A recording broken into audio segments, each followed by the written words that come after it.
Hello, hello.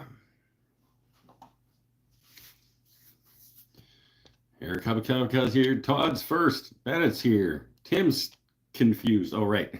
He was here before he realized that we were over there. But now we're here.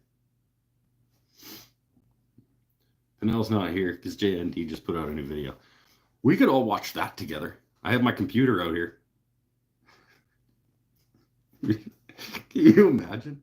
I'm just gonna let's steal all of Jax's views. Here, we'll go. What? Don't watch it. Don't watch it on his channel. Watch it on my channel.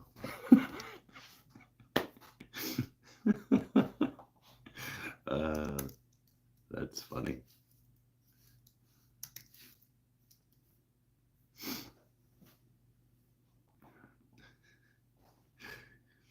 Let's go see what Jax is up to. Can I save this termite damaged timber?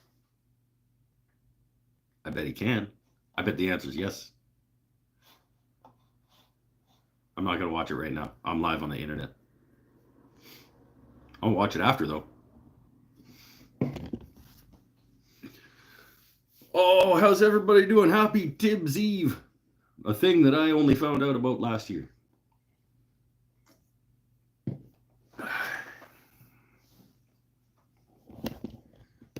Guys, if you're unfamiliar with Tibb's Eve, let's look that up. I looked it up to get the spelling.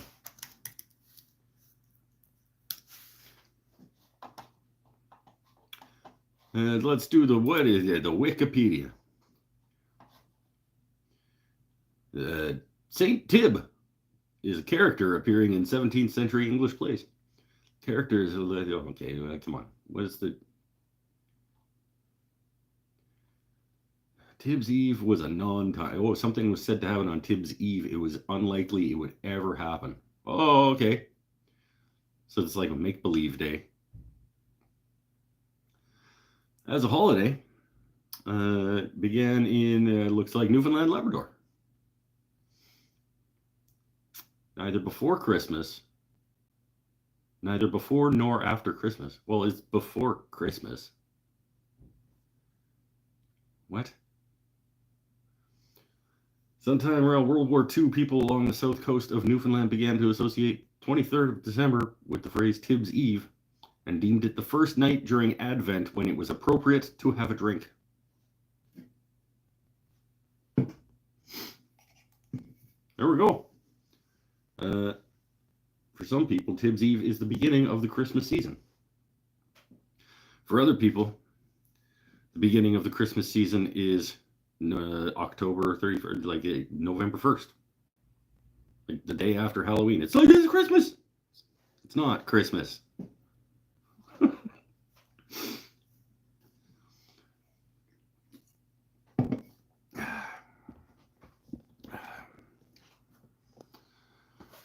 Oh, Jax is here too. Jax, I was just saying we were thinking about just watching your video tonight on my show and then stealing all your views. So like these guys won't have to go to your channel and watch it because they'll already have seen it here.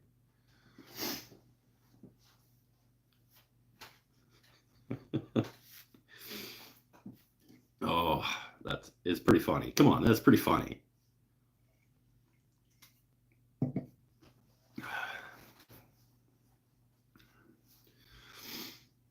Oh, I have to get on an airplane relatively early in the morning. No, that's smart. See, we'll go to YouTube. I'll just turn you guys so that it's like full screen here. Let's go. How long is it? I mean, we could, if you're cool with it. How long is it? It's 13 minutes long. Oh, we could do a reaction video. Yeah, that's a good point, Pinnell. Should we do it? Jax, are you cool with that? And I'll just turn it once in a while and be like, what's he doing? And then we can go back.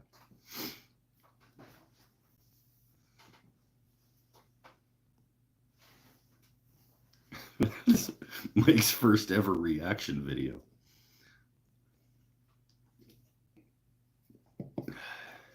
Go for it. All right. There we go.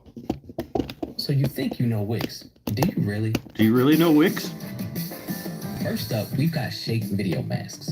You can use different shapes to create. Unfortunately, we have to watch the ad to give Jax his money. You can create your own graphic. I use the shape composition here. Just import any SVG file. Oh, that's a really long ad. Nice. It's like a minute-long ad for up, Wix. We'll keep it moving with the hover box. You can use it to animate any element and create these really eye-catching. Oh, can't do it. And what I love. Sorry, man. Can't do it. Jax has a really awesome intro video, by the way.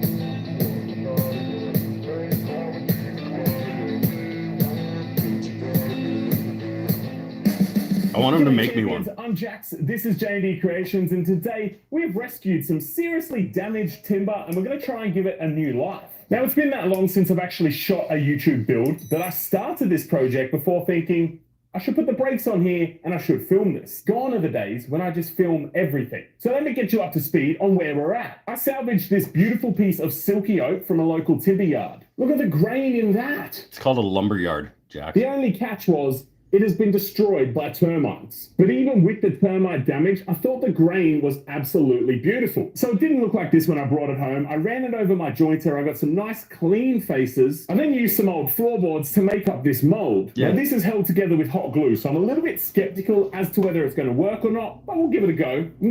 Yeah, thanks for showing us the process of milling that into usable lumber, Jax. That was nice of you. Spray the inside of this mold with mold release. We're going to drop this termite artwork down into that mold, and then we're going to fill it full of red resin. I just think the red will play a really nice contrast with the lighter timber. We're going to let that set for a few days, throw it on the lathe, and try and make some sort of a vase from it. I don't really have... It's pronounced vase if it's not like an expensive thing in a museum. Have a solid plan as to how it's going to pan out, but we'll just let the timber talk for itself and see where it takes us. So let's go. I get asked all the time what mold release I use, and it's this stuff right here. I've used this since day dot. Never tried anything else, but I've day never had dot. a need to. I like it. I think we've talked about that before. Day dot.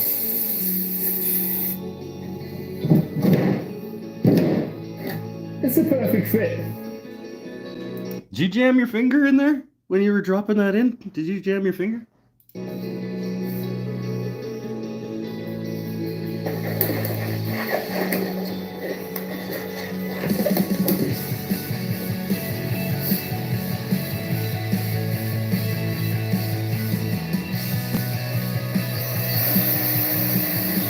Well, that was slick. Went behind the cup.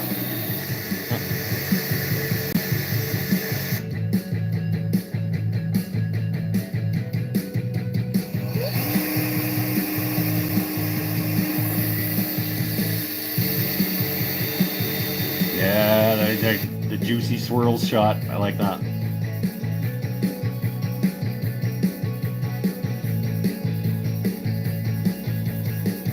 That's a pretty color.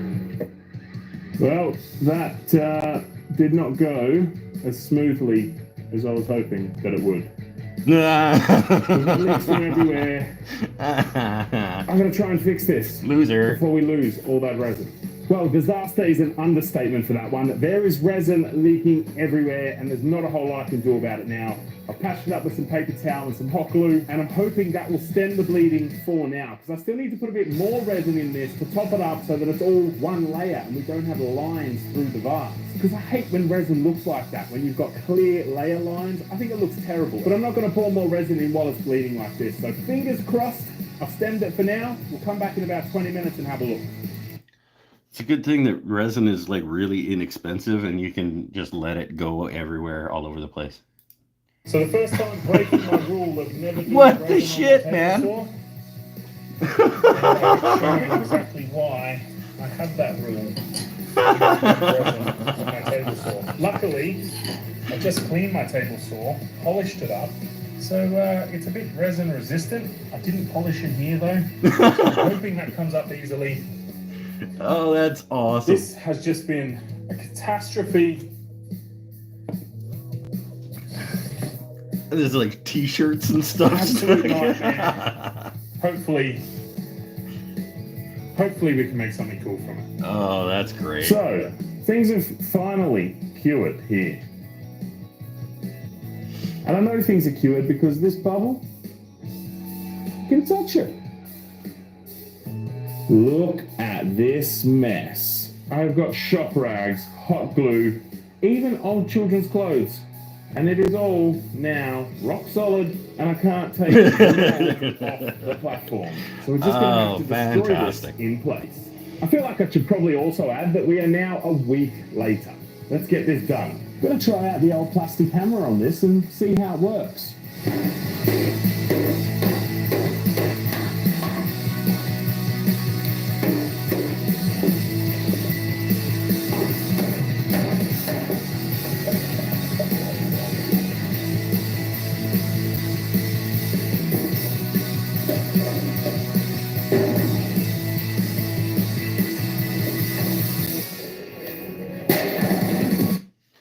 How many times did you lay that brick down on the bench and film it to get from different angles? Was that 3 different angled shots of you putting the brick on the bench?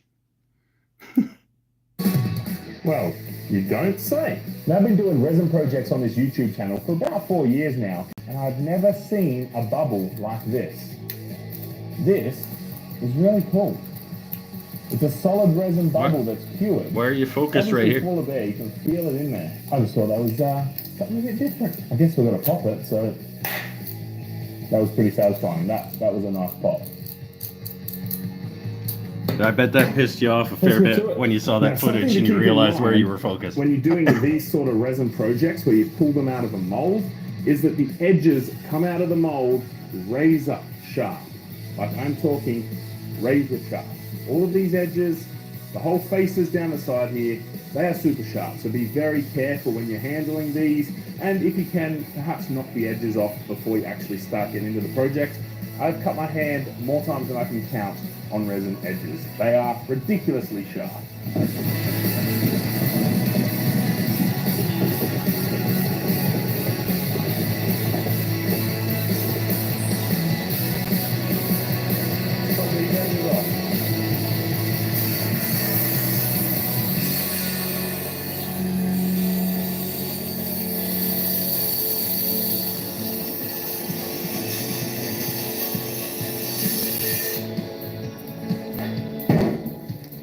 That's a big mamma jamma thing.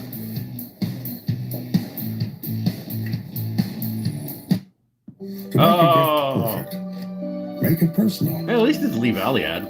Use your imagination. Spend your time. I'll watch this one for you. Work your magic.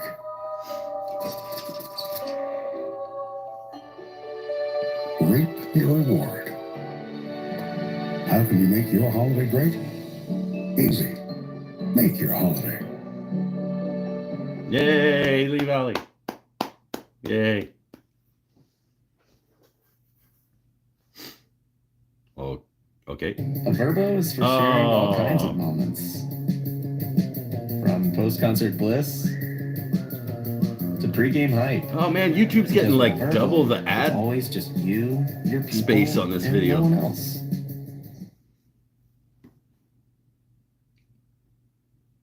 Sorry for the ads, everybody. It's not my fault, clearly. All right, here we go.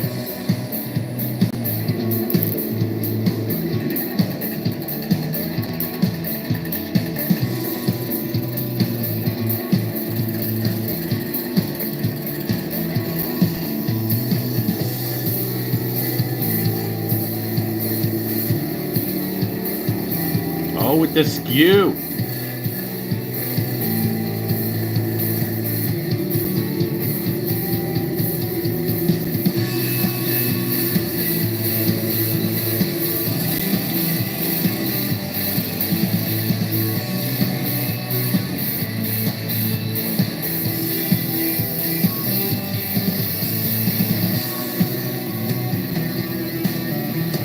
How big are you planning to make this vase? That's gotta be 2 somethings.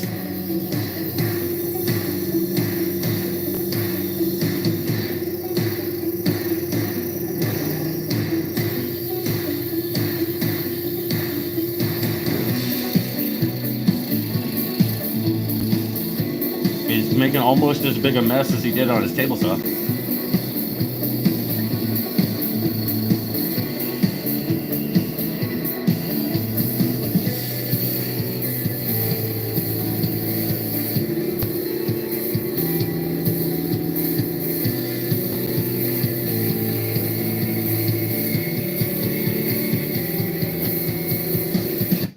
using every tool on the rack. You see this guy? Like, he's using everything.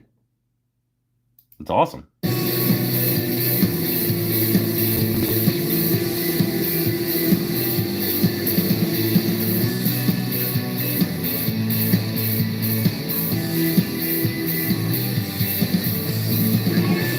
You can get yourself some Star Bond, my friend. That wasn't Star Bond.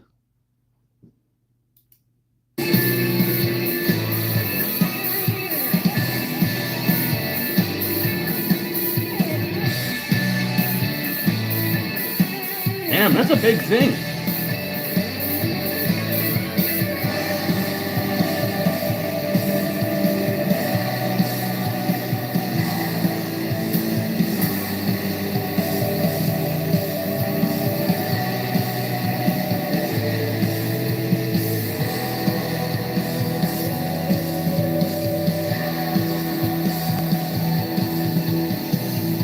That was a pretty neat effect.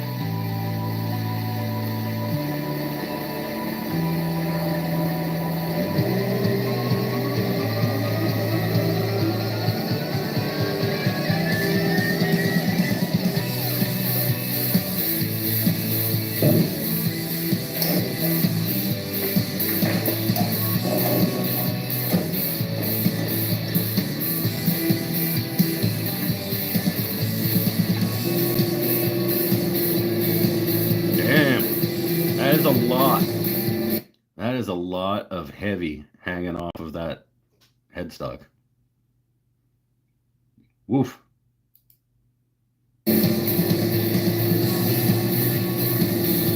Oh, it's supported. Okay. I didn't see that the tailstock was up. I was like, damn, how is that not like wobbling all over the place?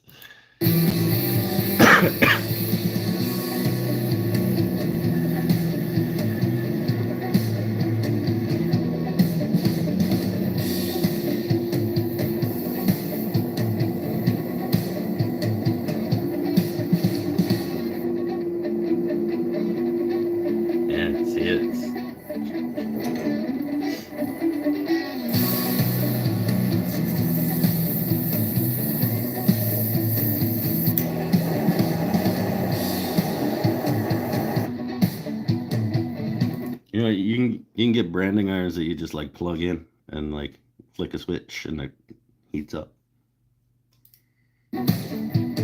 Also, you got a fancy laser. I mean, use your fancy laser.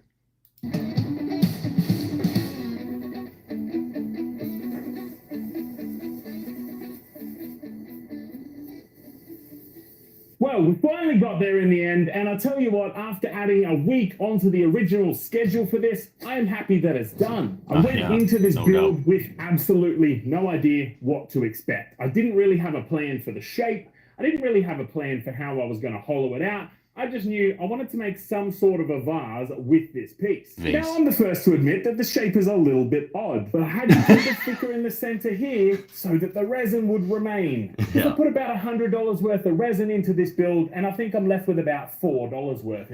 I was going to say. You can really see there where the termites went to town on this post. I managed to capture a little bit of it in this ring at the bottom, and there's a few bits in the top. I've hollowed it out to about 200 mil deep, which I think will be plenty to put some fake flowers in. Now, if I wanted to make this a vase for real flowers, I would have to either coat the inside with some resin to seal off the timber, or I have to get a test tube kind of thing to stick in there so that the water would not soak into the timber from the inside. I'm not going down the resin route, and I don't have a test tube on me. So for now, this is a fake flower vase. What I also found pretty cool when we got deeper into the turning was that you can actually see the original pour, which is the darker red down the bottom. Original pour, second pour. This original pour was the one that leaked absolutely everywhere and caused all the chaos with this build. This is my first time ever turning silky oak. It was an interesting timber to turn. I was expecting it to be just like she oak, but it really wasn't. However, the lacy grain patterns do look like she oak, but this is more of a blonde timber versus the orange in she oak. And I'm not sure if it's because I used red resin or not, but there are streaks of red all through this timber. But I mean, check out that lacy. I'm stoked that I saved this post from the burn pile. This also takes the trophy for the longest piece I've turned on my lathe. Yeah. It's coming in at 590 millimeters. Now, it's certainly not the widest piece that I've turned, coming in at around about 125 mil. But a solid piece of oak spinning at 2000 RPM, 600 long, that's pretty intimidating to have right in front of your face on the lathe. Sure Thanks is. for checking out this build, legends. I hope that you enjoyed it. If you'd like to support the channel and see me waste a bunch more resin in projects just like this, please check out the links below to my website, to my merchandise, and to my Patreon. Those are all fantastic ways to support the channel. I'm going to leave you guys with a project that I think you're going to love right here, and this playlist down here is for all those Aussies who are chasing some decent tools. Until next time, guys, stay safe, look after yourself, and I will see you soon. Beauty. Beauty.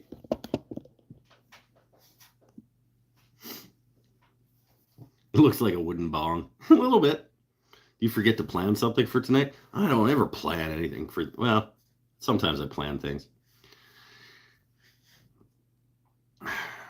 That one is a plug-in, but it broke. Oh.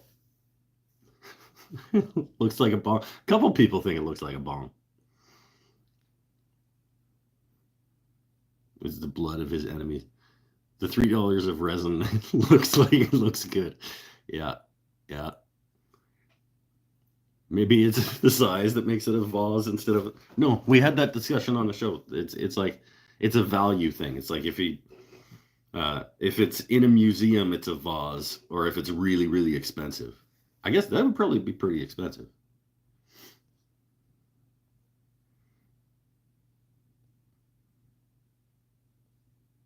You know, his commercials are better. Oh, burn. Surprised he didn't use a steady rest. That's what I thought. I was like, well, how is that thing not walking all over the place? That's fun. I enjoyed that. Now I don't have to go watch it after the show. I gotta hit the like button. I gotta like my friend's video, and I gotta add a comment that's hilarious. I'll think on that. I'll think on what my hilarious comment's going to be. How's the table saw, my friend? Little concerned. Looked like it was coming out off the surface, but down in the miter gauge track. I don't know. That was hilarious, by the way. Like you guys heard me laughing, right?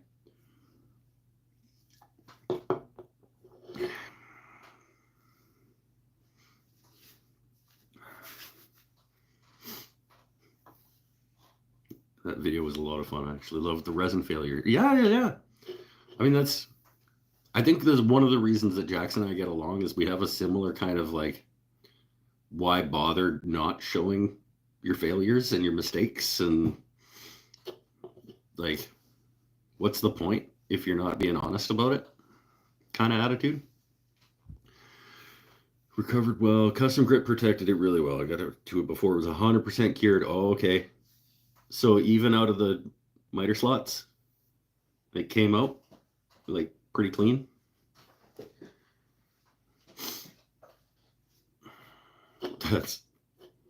I did enjoy how you used $100 worth of resin for that $4 worth of resin in the final piece. That's good.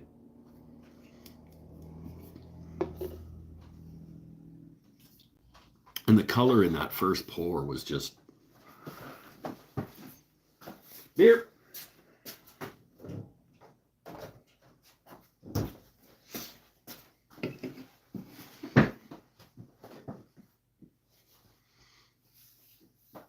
Thinner channel lifted it and came out in one piece. Oh, okay, cool. Hey, Bradley Tuckwell has a good point over here on YouTube. I always put water in my mold before adding resin to see if any leaks appear. You fill it with water, and if it doesn't leak, you're good. Yeah, that's... I mean, if you want to, like, take precautions... Some of us just do things, okay? Bradley. Life's not all about just playing it safe all the time. Okay?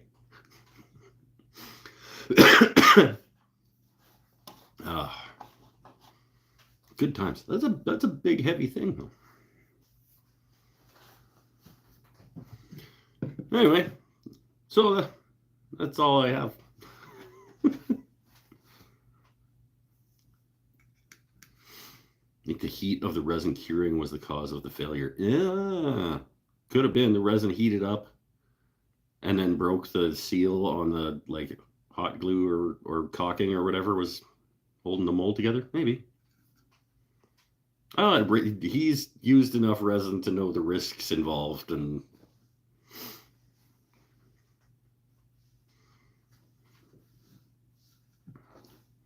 I'm sure it'll never happen again.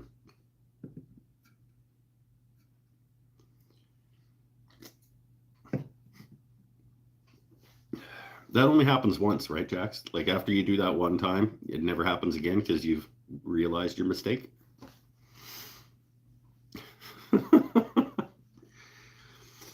Well, you guys want to see? I mean, we saw what Jax just made. You guys want to see the boxes, the finished products of the jewelry boxes? I'll go get them. Should have thought that was a thing that I might want to show off.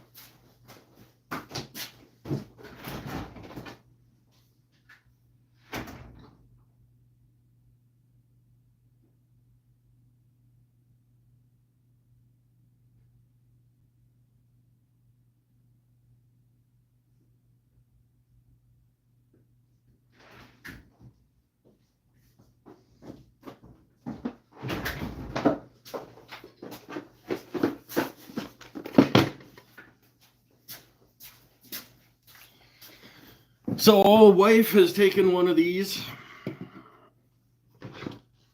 So you only get to see 3 of them. This is the first one with the clasp. Ooh, goes that way. Like locking clasp, latching clasp thing in front. Just like butterfly hinges on the back. Douglas fir, sapele splines, red oak top and bottom.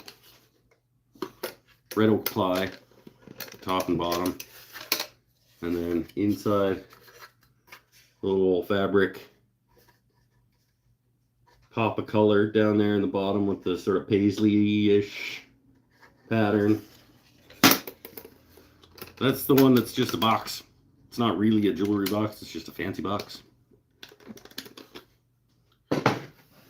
This one, I guess, would be considered a jewelry box. Same hinges and latch and everything. Same materials, except this one's divided.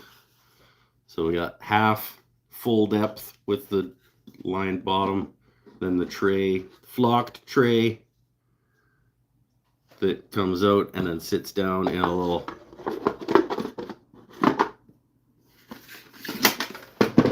thing. And then we got one with the full tray. Come on. The full tray. Flocked, lined thing. And then wife took the one that was not divided, but only a half tray that slides back and forth.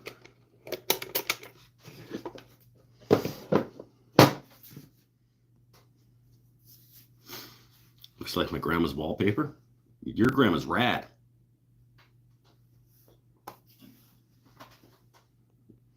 Mike, hey, look, I make stuff too, Davies. Yeah, that's right. I mean, if we're gonna see Jax made something, I should.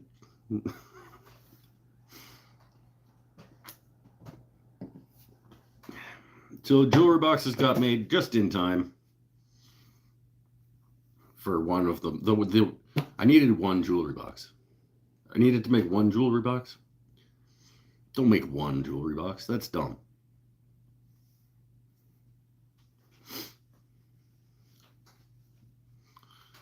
Mike makes poor decisions? No way. Wait, well, yeah. I mean, sometimes. And also poor decisions?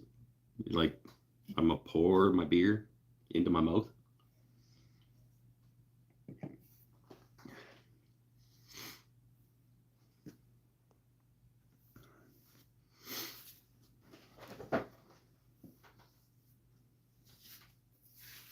Pour as in alcohol. Yeah, okay, so it was a pun. It was I do make poor decisions. I decide to pour. I thought you were making fun of some decision I made on the boxes, like the fabric. I was like, I kind of like that fabric, actually. I think it's a neat little surprise. You look at the box and it's all wood and there's whatever, and then you open it up, and then just like, pa-chow! A little pop of color, and then pa-chow! A little pop of color under that one. All right, later, Jax. You're welcome for the bonus views, well, except that it doesn't really count for you, does it?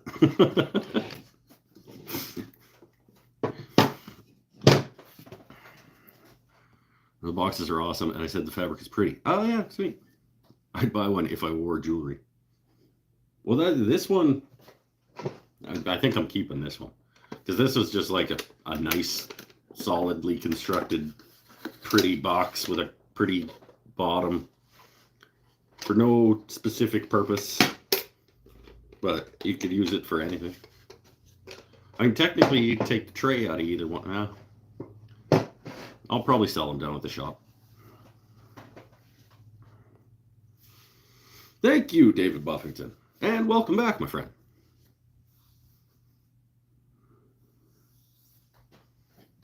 Yeah, I mean, they were more work than they should have been, but that's how I do everything, pretty much. Make it more work than it needs to be.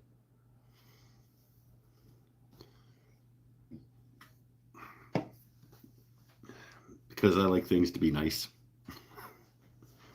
When required. Sometimes it's just get it done and get it out the door. Or get it done and get it put into use or whatever. Sometimes I like things to be nice. Honestly, these are probably the nicest things I made this year. Which is, it's fine. I don't want this guy staring at me, this weirdo bearskin tactical hoodie guy. Get out of here.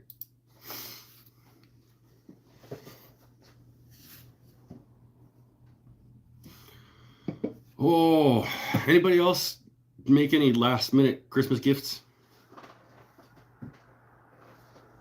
Anybody still finishing a Christmas gift? There have been years. There have been years in the past where I was still working right now on Christmas gift.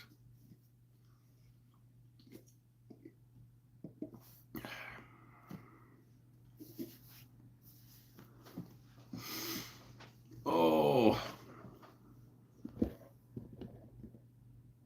I have a guitar. I shouldn't probably just keep this show rolling for as long as I feel like it, because I do have to get up about, I want to get a decent amount of coffee in me before I leave the house. I probably got to get up about 5:30.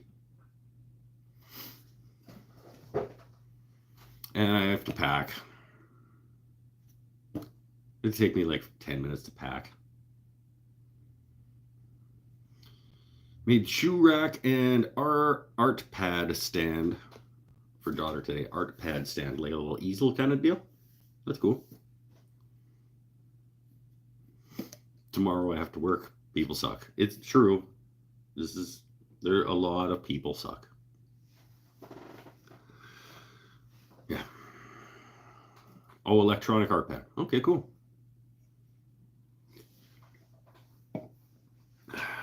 Dave's got to head to work tomorrow, so he celebrated with Kidlet today. Sweet. So you have at least another hour in you? Oh, yeah, probably. I told Pinnell earlier that I'm absolutely keeping it to under 4 hours tonight. So.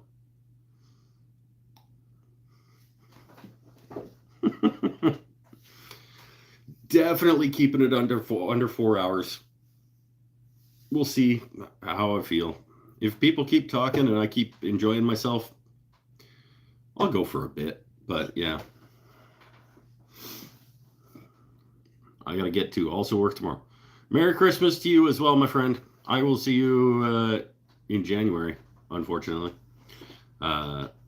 We got to get hanging out again. We got to go, like, the dartboard is feeling super lonely.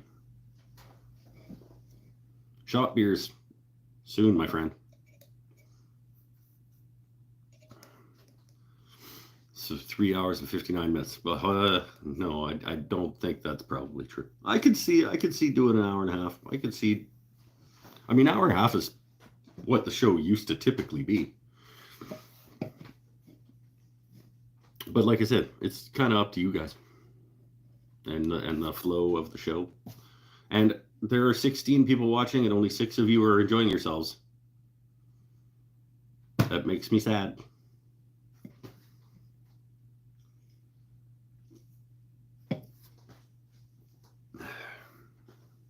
Sure, blame us.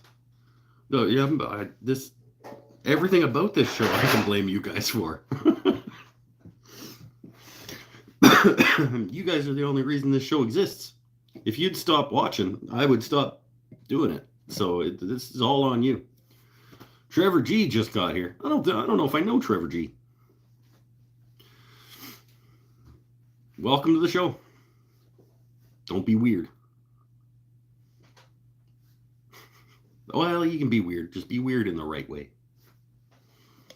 I liked the video before it even started. See? That's good friending.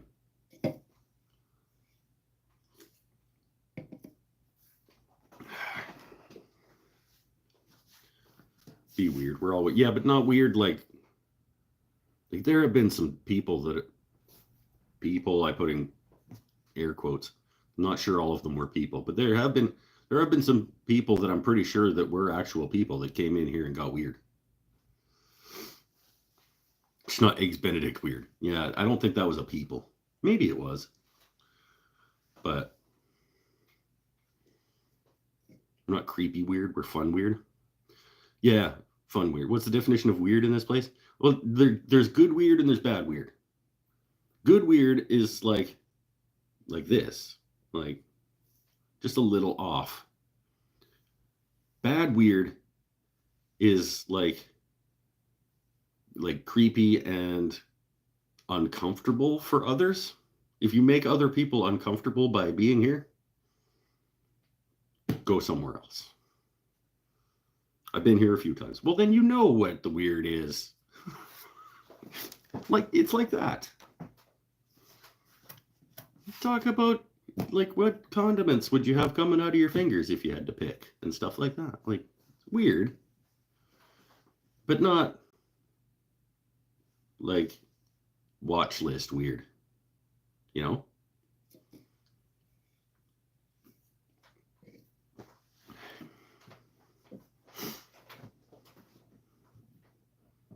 Watch list weird would be a good way to put it.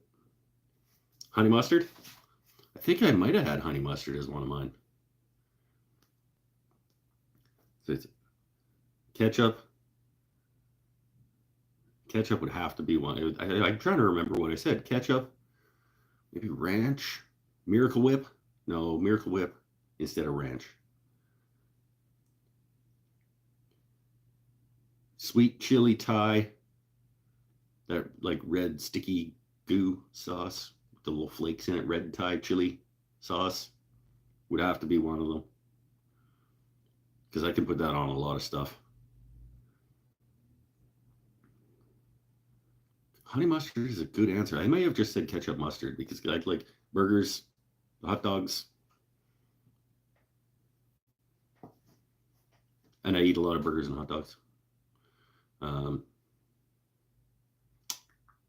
I don't remember what I said. I think Miracle Whip was probably one. Soy sauce? Did I say soy sauce?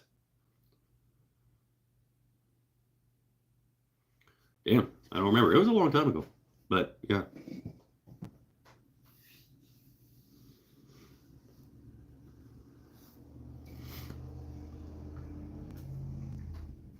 Yeah, the sweet Thai chili sauce would absolutely have to be. That would be the top of the list. Not Kiko Man. You shut your mouth, Todd. China Lily. I'll fight you. I don't even understand why people buy Kikkoman soy sauce.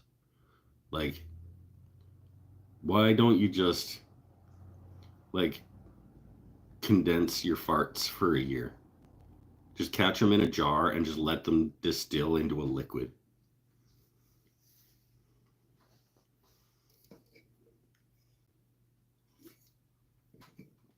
Kikkoman.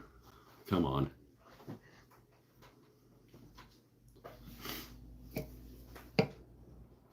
I'd add it to the list of companies that'll never sponsor my show. They sell Kikkoman in Asia. I guess they like the flavor of condensed fart. I don't know. They would change their tune if they had ever had China Lily. I bet if we brought some China Lily over and we gave them like a blind taste test, they'd be like, whoa, why are we eating this garbage?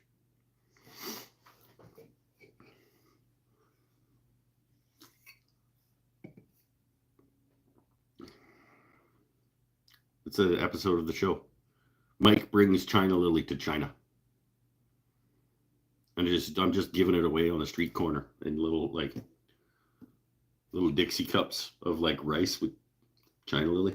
I'm just giving them to people and getting reactions. That'd be a good show.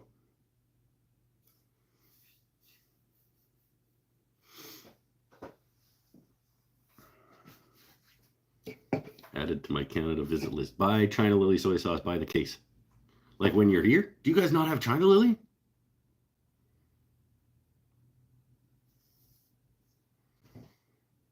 Is that a Canadian thing?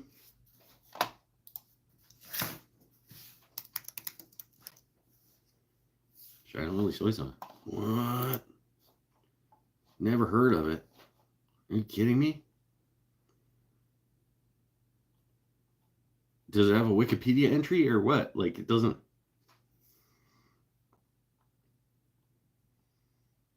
Fine quality soy sauce from Canada. It's a Canadian. I had no idea.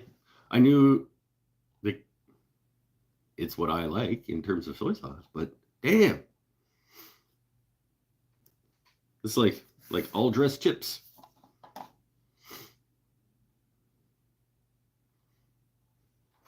Okay. You can probably order it online. I don't, as much as I don't want to tell people to buy stuff from Amazon, like, you should get yourself a bottle of China Lily.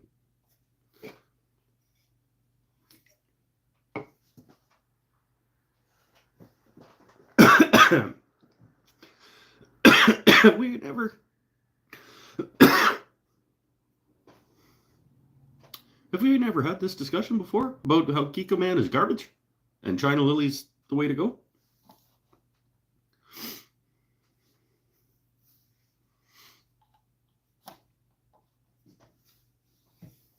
That seems like a thing we should have talked about before. Hey, Vineyard Farmhouse. It's probably some weird, Todd says it's probably some weird Canadian HF soy sauce.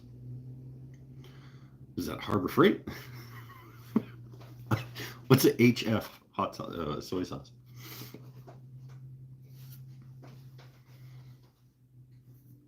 Oh, that's weird to me that why don't we export that? It's $15 a bottle. Better be good. No, it isn't. Not for me. Right now, Loblaws $3.49.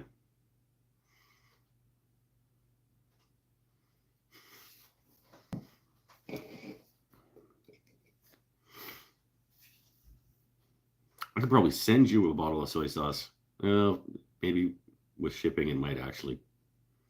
Yeah. I was gonna say I'd buy one for $3.50 and then I send it to you. It'll probably be $15 a bottle. It's a good point. I'll just buy it when I visit. There you go. And yeah, just like bring an extra suitcase to take home all of the stuff that you're taking home. My Turner's group is giving away another Laguna lathe tomorrow night. Damn. Your Turner's group is awesome. Don't know what I will do if I win another lathe. You'll send it to your friend Mike to help him do classes. Because if I had a lathe that could live down at the shop, I could do one-on-ones anytime.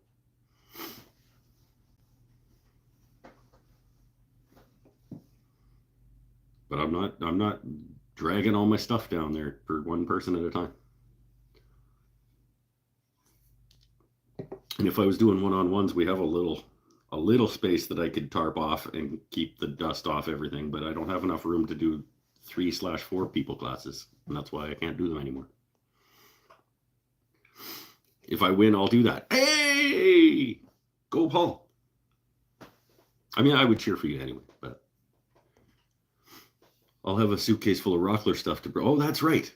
We'll do a tradesy. I'll get you a bunch of Canadian things.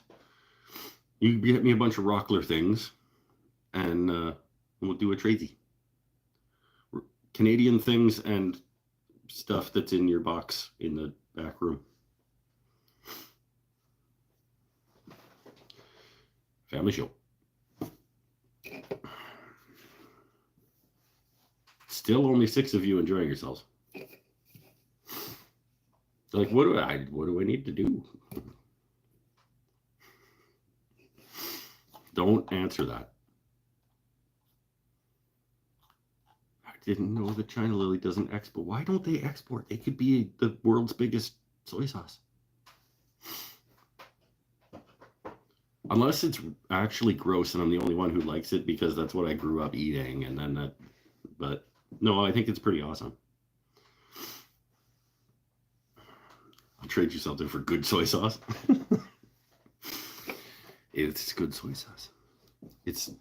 I would say it's probably saltier than Kikkoman and more flavorful in general. I think there's just more flavor. It's a more intense flavor than Kikkoman, and it doesn't taste like farts.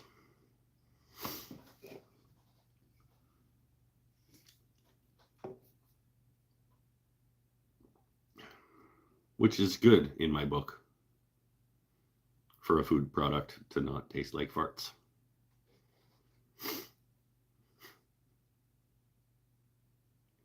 So who is that? That's Kikkoman, Kraft, Varathane. There's not a ton of them, I don't think.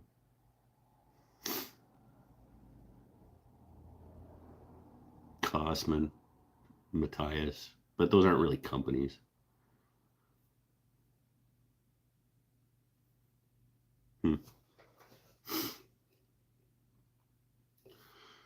They announced the raffle for Airfloor family. Brennan, $80,000. Over $80,000 for that raffle, for that toolbox full of tools. That is phenomenal. That's phenomenal. Woodworkers are good people.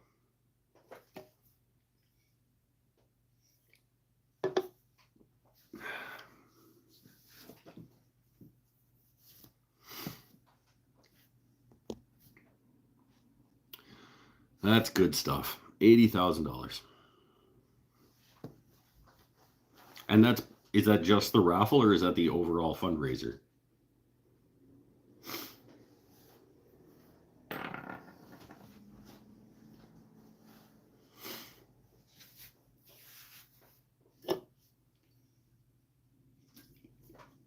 Oh, eating homemade tamales and drinking Modelo Negra. Good times. My neighbors from Mexico hooks us up all the time. Nice. Bought him a box of steaks for Christmas this year. That a guy. Just the raffle, $80,000. Fan-frickin-tastic. Beer and nicotine.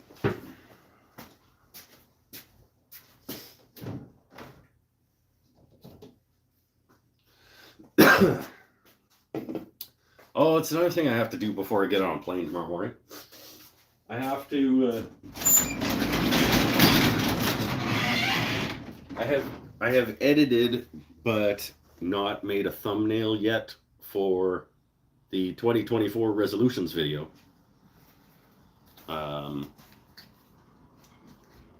So I need to figure out the thumbnail for that and upload that and schedule it for January 1st before I get on a plane tomorrow morning.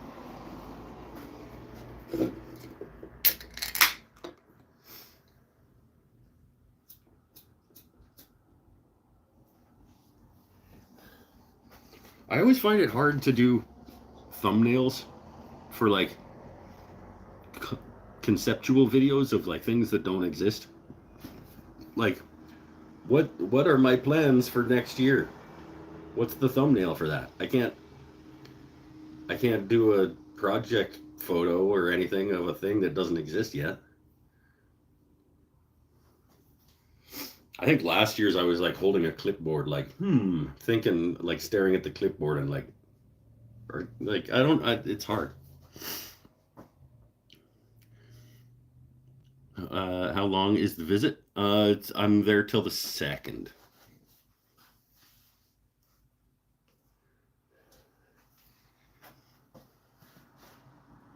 Since resolutions aren't normally kept, just take a picture of the old shop stool. Yeah, if it wasn't in pieces on the side of the house.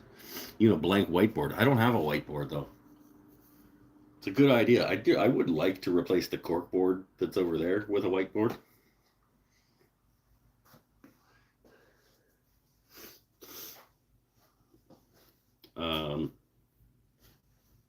Yeah, I don't know.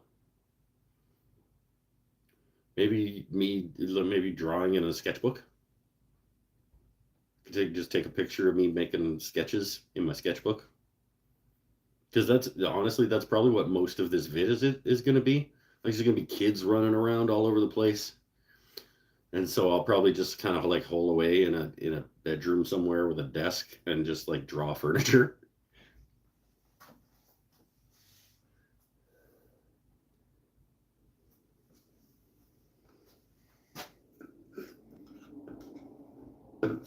That's a pretty good idea. Me drawing stuff in a sketchbook.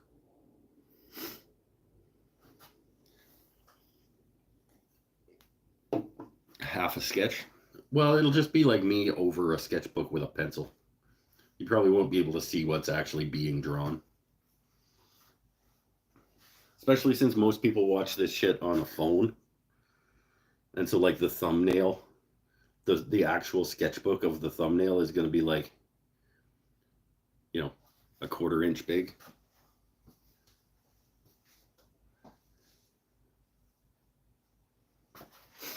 Or as my friend Jax would say, 3.7 millimeters.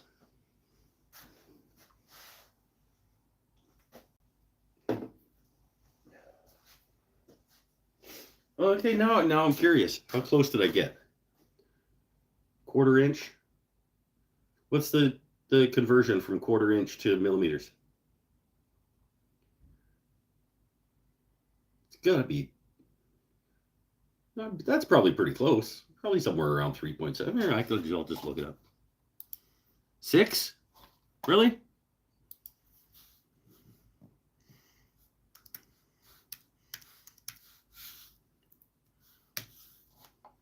Nah.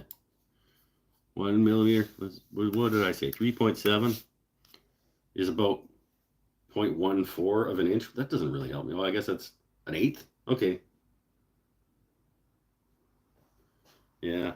So I was a little off. Plywood is in millimeters. So if you know your plywood, you convert easily. Okay, well, our plywood isn't in millimeters. I mean, it probably is, but it's not sold that way. Like, it says 1/4 inch plywood on the, I think, on the rack. Maybe it doesn't. At Home Depot? What is the... But then, yeah, you know that it's not accurate. Like, you buy 1/4 inch plywood, you know it's not 1/4 inch. So it probably is made in millimeters.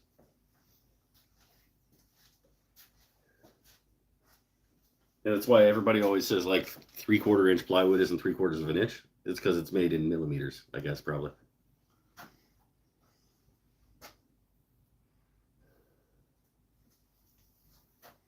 So it's 1/4 inch is 6 millimeters. Oh, yeah, I guess half. Because that's a centimeter. And that's just a little under a half, just a little over a ½ inch. Yeah. Okay.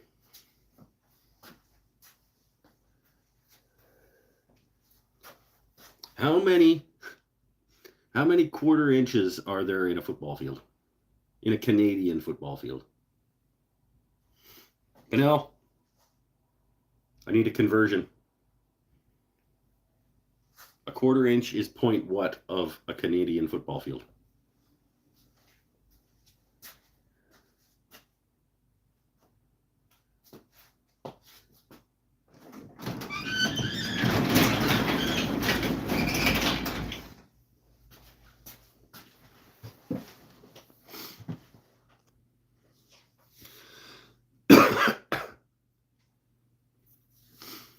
.4 to an inch. 25.4 millimeters. So that's 2.5 centimeters. Yeah. Yeah. How many hockey rinks to football fields? Well, a hockey rink, I think, an NHL hockey rink, I want to say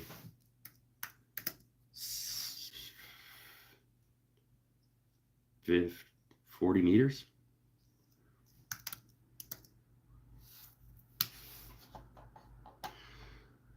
$60 meters. No, 200 by 85 feet. Yeah, okay, 60 meters. So in yards, it's about you did two-thirds of a football field.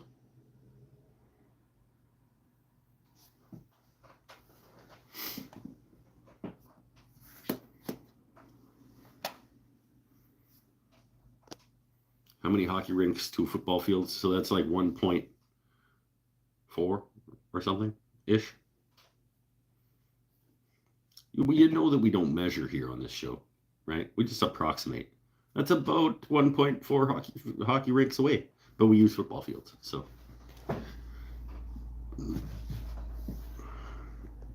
36 inches to a yard. 100 yards to a football field, so 3,600 inches. No. 36,000 inches. But there's 110 yards plus end zones to a CFL football field. So Canadian football fields are actually 110 plus 20 deep end zones. So we're a 150-yard football field.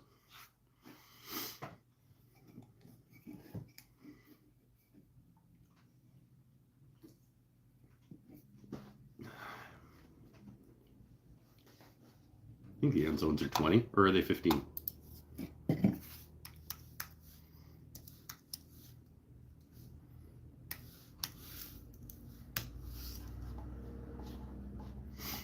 Yeah, 20 yards. Wait, they're bigger? Yeah, no, CFL plays on a bigger field, my friend. Way bigger field. Longer and wider.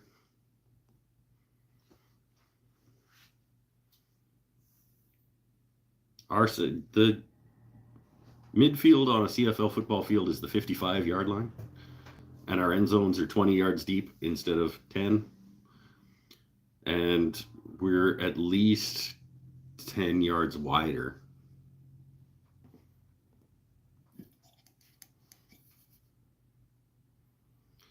Add 0.5 because Mike thought about it.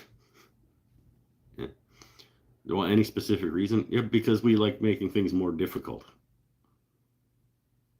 We give ourselves one fewer chance per try, too. We only got 3 downs.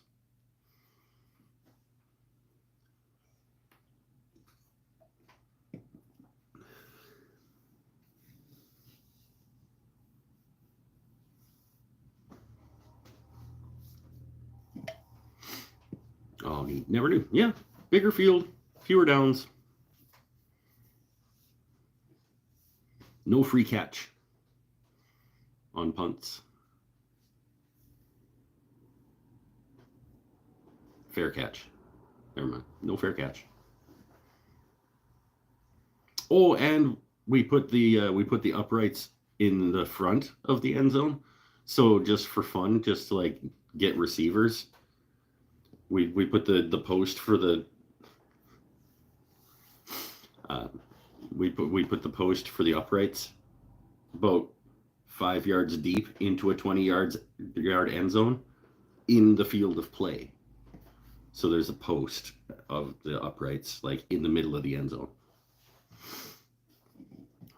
Because we like making things more difficult on ourselves.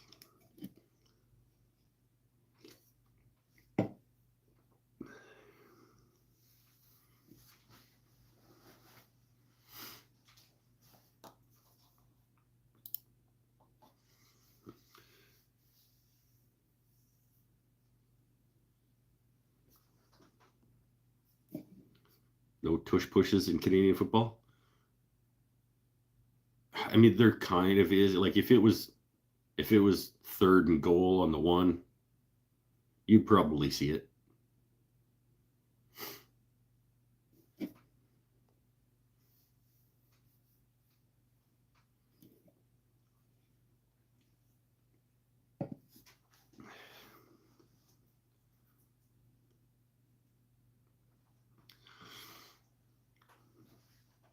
Makes sense. You're not compressing the defense by keeping the end zone deeper. Yeah, there's a lot more room to run around in the end zone, for sure. Because it's, like I said, it's 10 inches deeper and 10 inches wider. 10 yards. But there's a big post in the way. So you got to keep your eyes on that while you're running cross routes and stuff.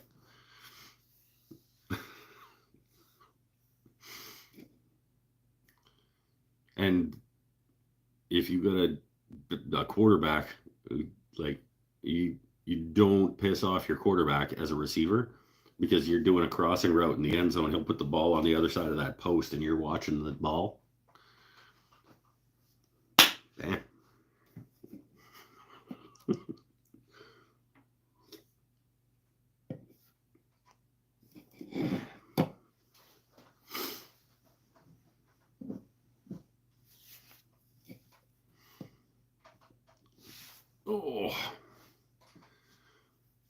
Oh, I don't know. What else should we talk about? Fun conversations again.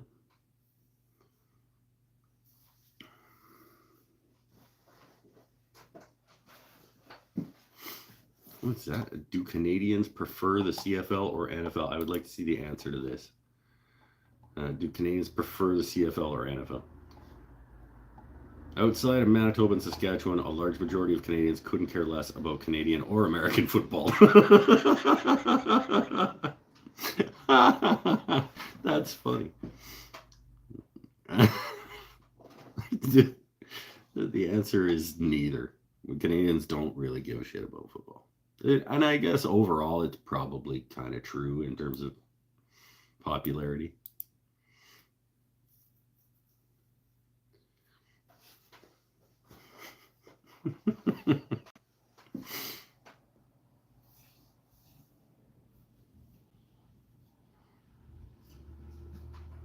Did you not get the 0.5? Did I not get the 0.5? I did add 0.5 because Mike thought about it. Oh, from my resolutions from last year. Give myself 0.5 points in the spirit of the resolution. Canadians do like hockey. It's true, Amy. I mean, like a lot of Canadians, I like football more than I like hockey. Stop painting us all with the same brush, Amy and internet.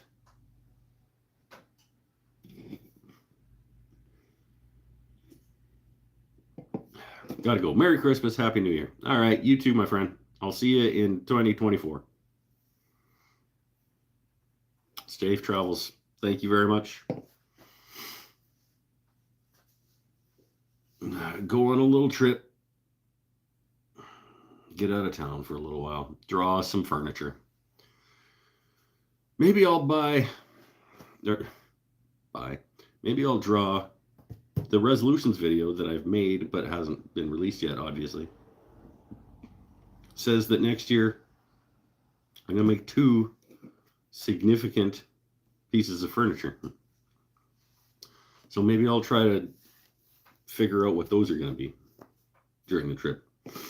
Bringing my sketchbook and my pencils and a ruler, and I'm just going to be drawing furniture. So maybe refine a few of the ideas that I've already got in that sketchbook into what I actually am going to make, or maybe design some new things that I want to make. I don't know. Figure out where in my house I could put a new piece of furniture, and then that might give me the motivation to make it. Because it's part of the problem with being motivated to make a piece of furniture. It's like, if you don't really need a piece of furniture, it's kind of hard to justify putting the time and effort into making a piece of furniture that you don't need or don't know where it's going to go.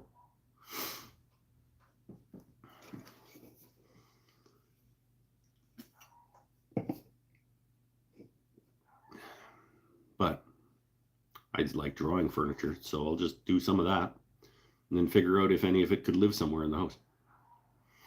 Does not stop me. Yeah, it didn't stop me for a while either, but eventually I'm like, I just can't figure out where I would put another coffee table. I would like to make another coffee table right now, but I have nowhere to put another coffee table.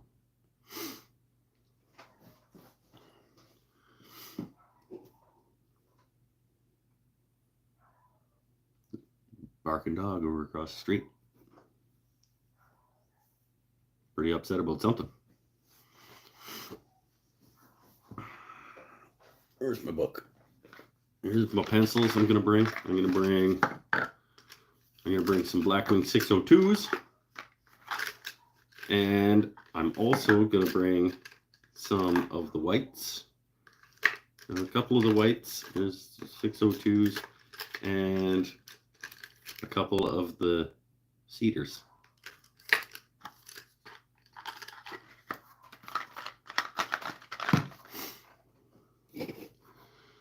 Upgrade the shop furniture. Yeah, I mean, but I suppose I could just always design.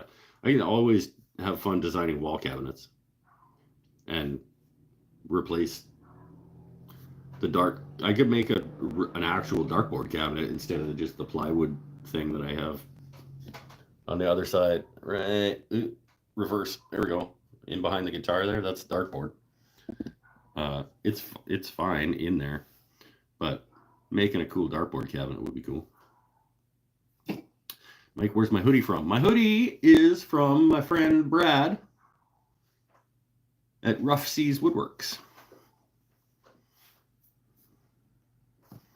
The guy who keeps giving me chunks of wood that are amazing because he has way too much and people keep giving it to him. So he just shares the wealth.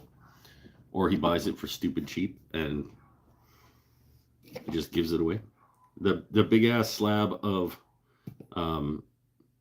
like quilted or like fiddleback almost maple that's like 3 inches thick that I was thinking might make awesome cello backs and sides. He just gave me that. All those huge ass chunks of maple that are beside my house, he just dropped them there. He gave me the piece of Peruvian walnut that I made the knife block out of a couple years ago. And the hats of my snowman. My snowman are generally made out of the leftovers of that stick of wood that he gave me as well.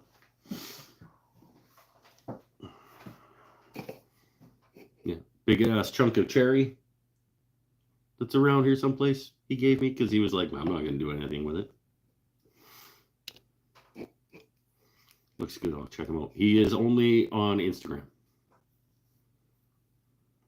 He was my third, I think, guest on when I did that podcast for a bit in 2021 question mark. I did like 8 episodes of a podcast and he was one of my guests on that. Where am I going on vacation? That's not really a vacation. I mean, sure, yeah, it is. I am going to my in-laws' house for Christmas. So if you want to call that a vacation, you go ahead.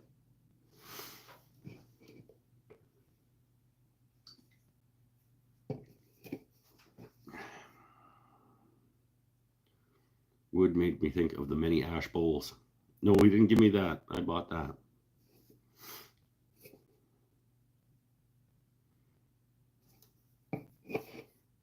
Unless I'm misunderstanding the question.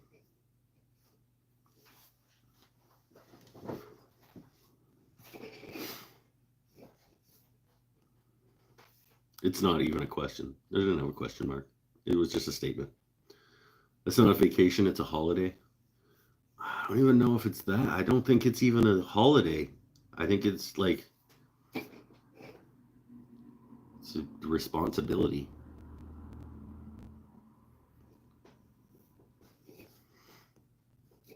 It's just like it's a thing I have to do.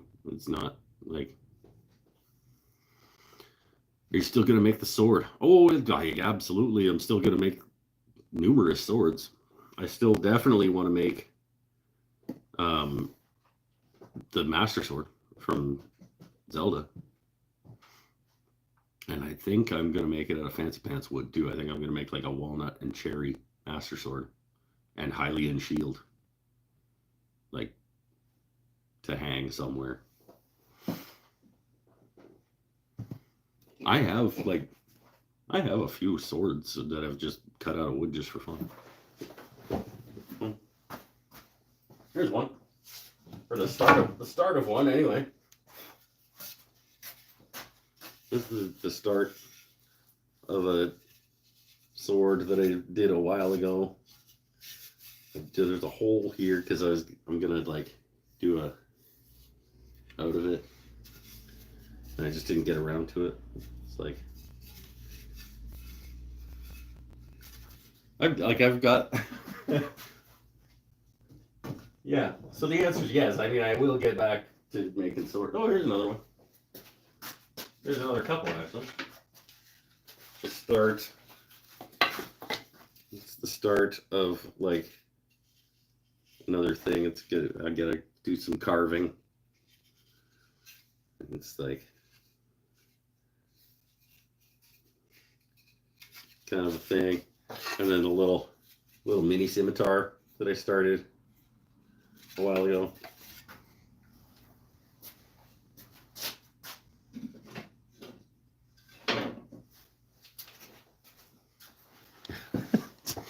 Like, what do you mean?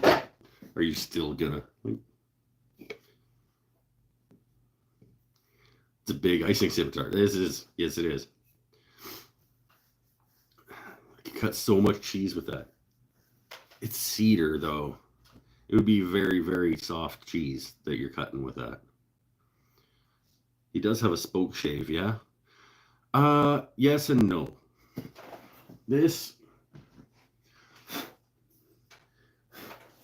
Technically, this is a spoke shave.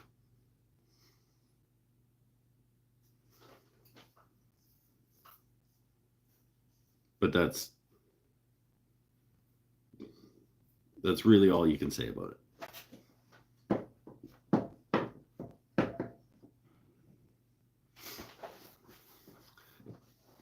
I'll cut brie. There you go. You'd have to cut something. You'd have to use something else to get through the skin part.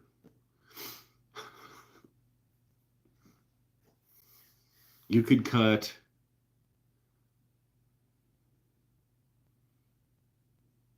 Boursin.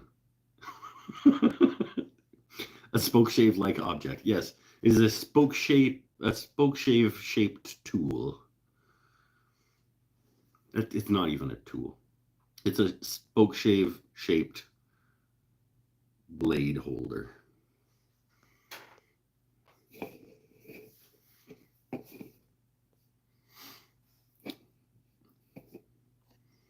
It's like a Stanley 151. It's not a Stanley anything. I started woodworking and thought that I needed one of all of the things and didn't know any better, so I would just buy like cheap, crappy versions of stuff. I didn't even know who. It's probably not even any branding on this thing. It's just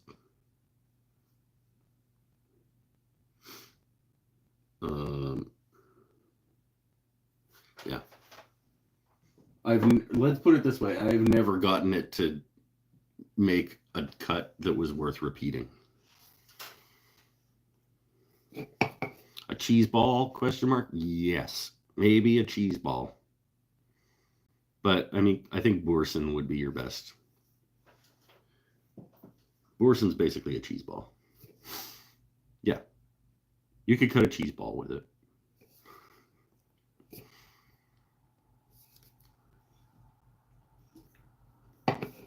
Maybe I should put, now that I actually know a little bit about what I'm doing in terms of tools and woodworking, I should see if I can get that thing to work. Because, I mean, it just has to hold a blade stationary. A sharp blade stationary. That's all it should really need to do.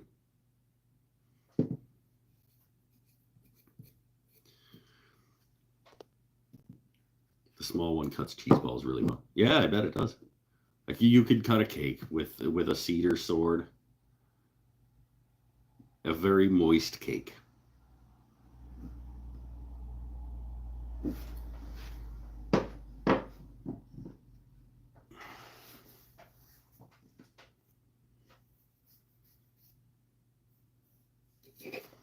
Never had luck with that style. Too much chatter. Yeah, see, it just, and I mean, to be fair, I didn't know what sharp was when I was trying to use that. So if I gave it a good go and sharpened it properly, and knowing what I know now, maybe I could get it to shave some wood, but I think I would rather just buy a better one.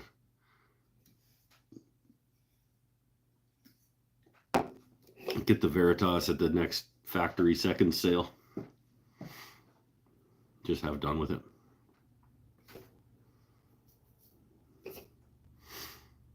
Oh, speaking of which, I have a cabinet scraper that I still haven't tried. Should do that one of these days. Should add that to my resolutions list for next year. Unbox and try the Veritas cabinet scraper.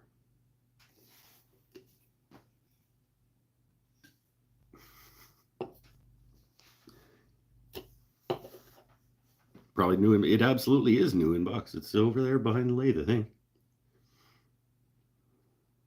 I bought it in, well, I bought it at a factory seconds sale and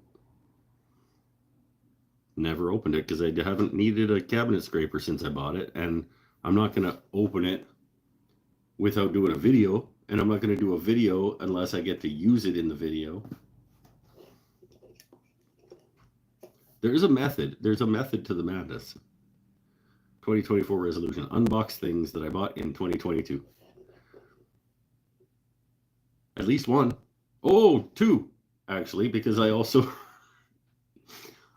still have to unbox and try the one-way jumbo jaws.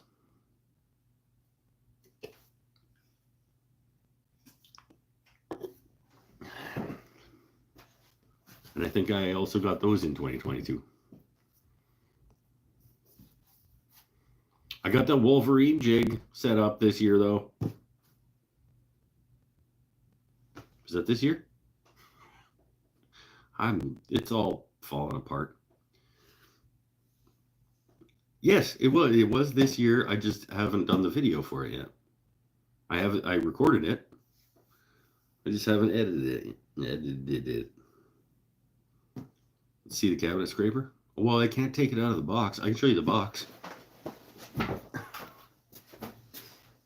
think I can show you the box. It's around here someplace.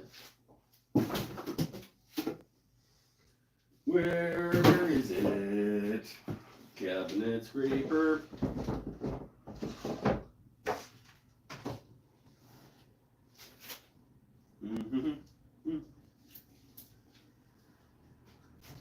Oh no.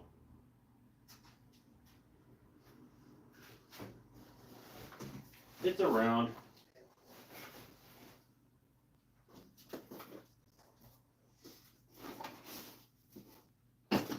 No, I don't know where it is right now.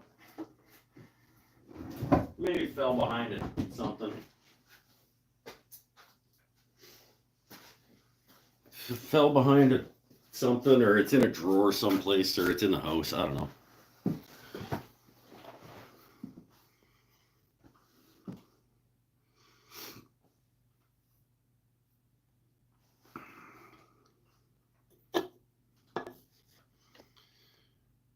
Wolverine jig. I want to do mine. Wish there was a simple cheat to aligning height and stuff. Honestly, I don't think you need it to be as precise as people make it sound like you need it to be. Because all of the measurements where they say like this thing needs to be within this, they're all like a pretty good, like it's between the height from the base to the middle of the wheel. There's like a ½ inch of play in that measurement. It's like between 6.5 and 7 inches or something. I don't know what it said, but it was a pretty, like, I just ended up putting a piece of 3/4 plywood under the base of my grinder to pick it up off the base, and it was within that tolerance that the instructions said. And then in terms of aligning it front to back, you just hold a square up to the front where you're going to put the bracket mount thing, and just align it with the front of the wheel. And if it's parallel to the front of the wheel with the front of the bracket, then you're good there too. Like, it's not as finicky as people make it sound like it is.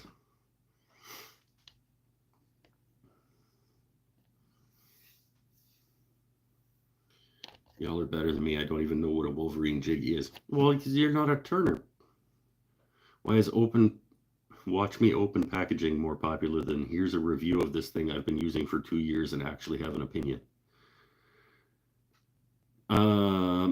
Probably because most of the Watch Me Open This Thing videos are new things that haven't been around for 2 years for people to have used and have an opinion on. Once something's been around for long enough for people to have an opinion on, it's not really interesting anymore to people, I guess. I don't know. I would much rather watch a video of somebody giving the pros and cons of a thing after having used it for a while.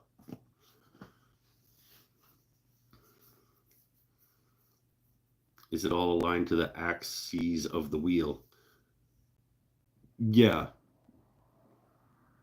Yeah, the middle point of the wheel is how you determine your height from the base that you need your bracket mount to be under. To the middle of the wheel is that measurement. And then from side to side, you're mounting it parallel to the middle of your wheel.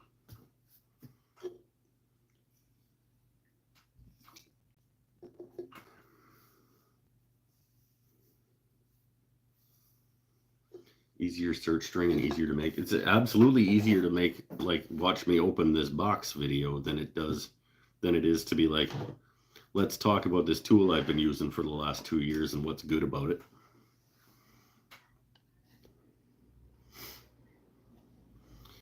I never watch unboxing videos. I do if I think they're going to give me some kind of value. Like, if I want to know whether this tool comes with everything you need for it to operate, or whether you have to buy other accessories or whatever, I watch those. Or if I just like the guy, like the person whose video it is, because it's fun to see people get excited about new tools. I watched one when Mike got his shop vac. Yay! Yeah, that was an unboxing, but it was also an unboxing and testing and sort of review, because I did say, like, wow, it's way quieter than my last shop vac and it sucks better. So, I mean, that's a review. This is better than the last one in these 2 ways.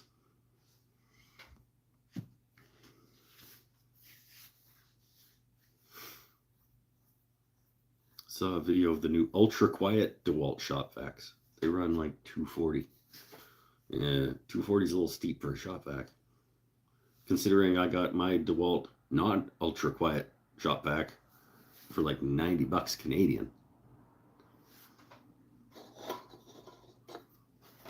Beer.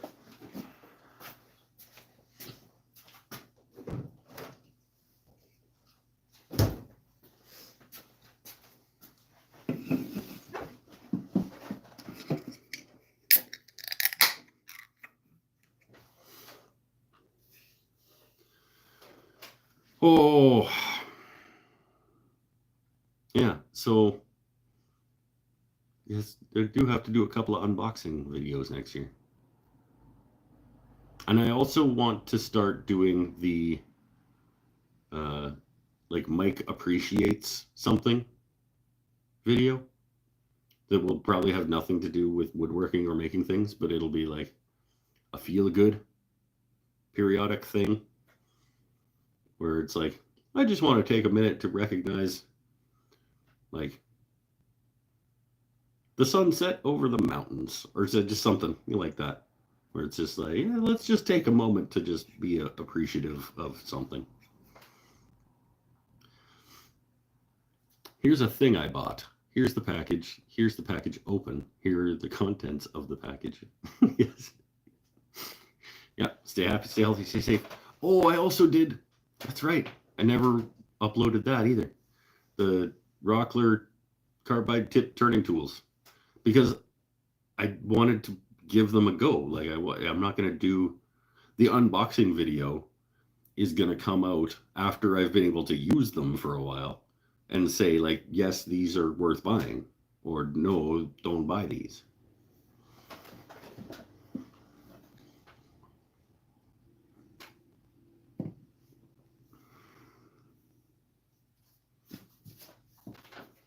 So what about that kind of unboxing video where it's like, I unboxed this 6 months ago and have been using it since then? Because it's kind of like a combination of those two ideas.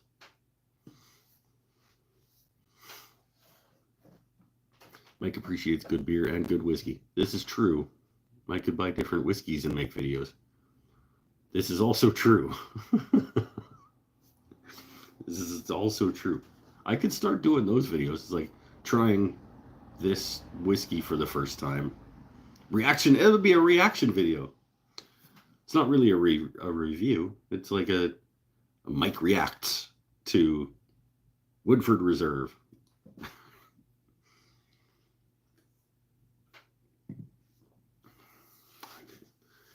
Yeah, that'd be great, actually. I should do those. But I'm not really qualified. Well, maybe I am. I don't know. I don't have like a background in whiskey aficionadoing.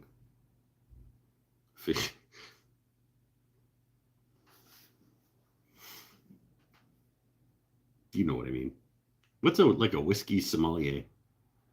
What's that guy called?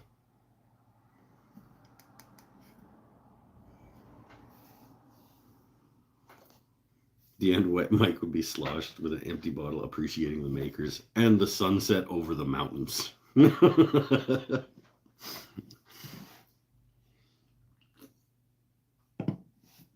I like that though. Mike drinks a bottle of a whiskey he's never had before and just talks about whatever.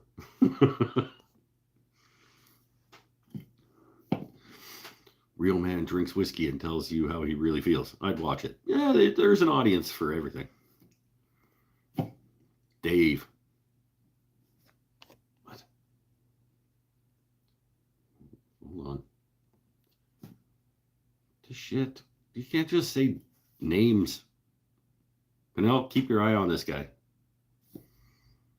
Dave. Like, what is that?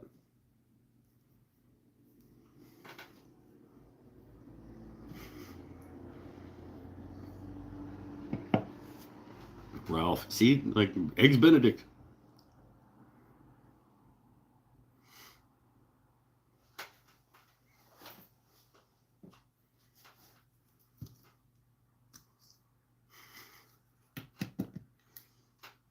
These are nice boxes. all like, have I mentioned before to you guys on this show how much I like working with Douglas fir?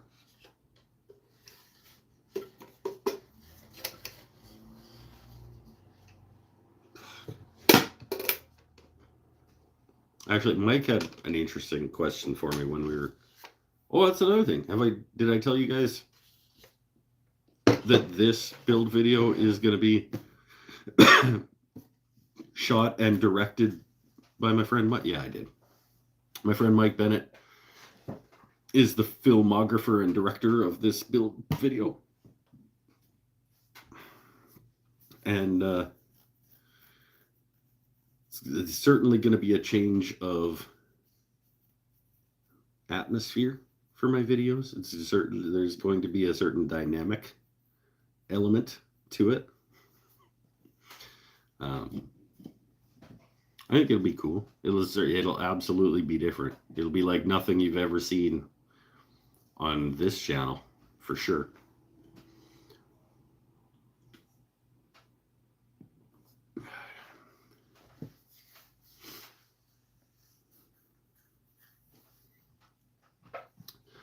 Mike's videos are going to have drama. Well, they're certainly going to have a lot more movement. I don't know that I can't say they'll have drama. They're not.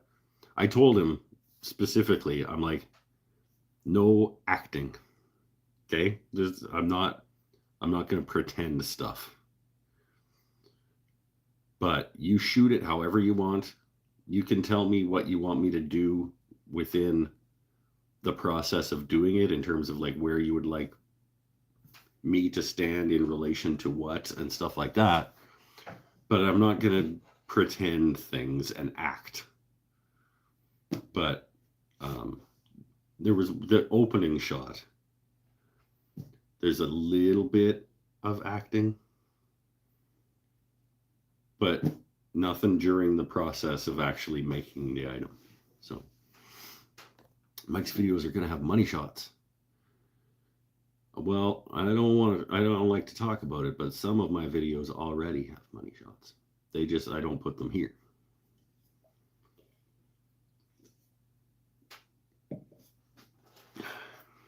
My YouTube videos aren't.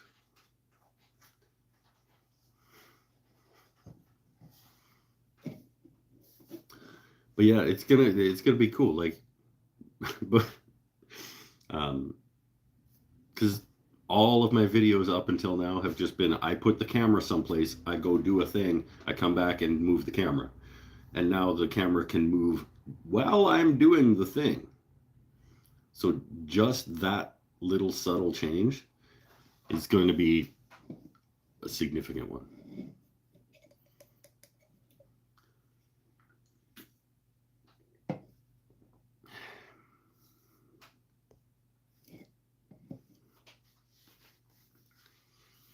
Oh, you did open the door on that. Wasn't that the joke? Like, did I misread that? I thought that's where we were going with that.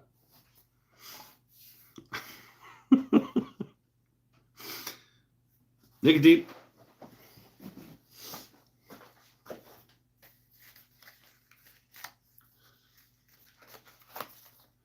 Yeah, I'm looking forward to seeing how the edit for this comes together, because Mike's got some ideas in his head that I think I get.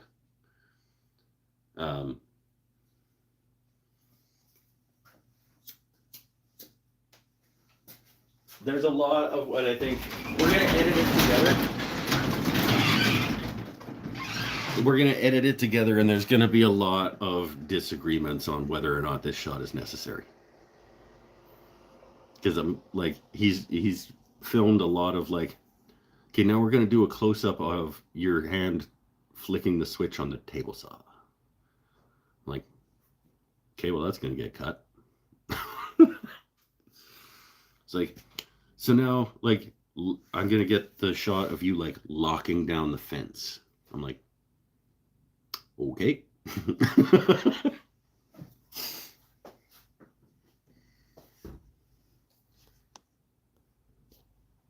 Yo, what's up, guys? It's your boy Mike. Today we're going to ask people if they would like this charcuterie board or double it and give it to the next person. and tried China Lily. The blind taste test with people. Kiko Man versus China Lily. Let's go.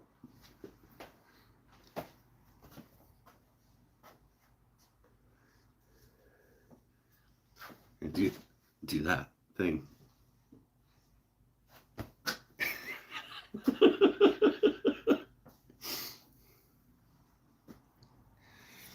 Do you want the charcuterie board or double it and give it to the next person? What?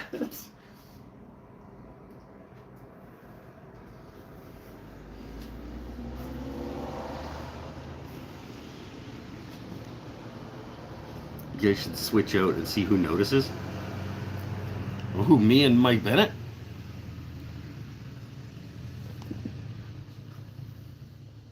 All the videos with the shock face thumbnail. I've done a couple of those just to be funny. Like, or whatever. Because I like making fun of that. And so like I've done a couple and it feels gross, but I know that I'm just making fun of that. So it's fine. But I still haven't done any of the like shocked face thumbnails where like you outline the head and then like blur the stuff behind, like those types of thumbnails where they're like super vibrant and like you've outlined the person or whatever. And I know the reason why, and like obviously it works. It works on people, so I get it.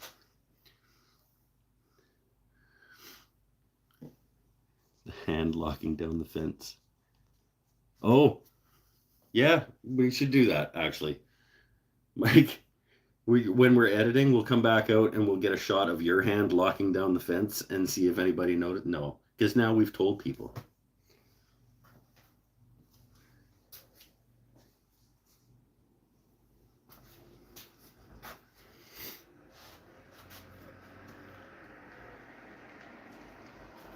There was a thing though when we were filming. Mike, what was it?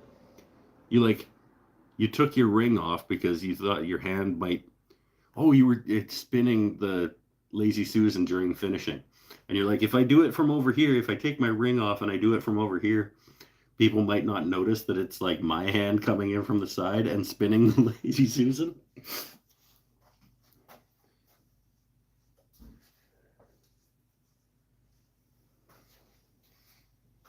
And now I've given it away. I have rolled back the curtain, so to speak. That'll be a little nugget that only you guys will know about. It's like for the director's commentary type people who like that sort of like inside information about the making of.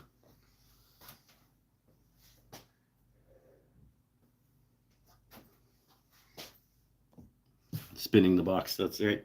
Yeah, when we were finishing, because I had to hold the camera and the lacquer for the particular shot, but the box needed to spin on the Lazy Susan.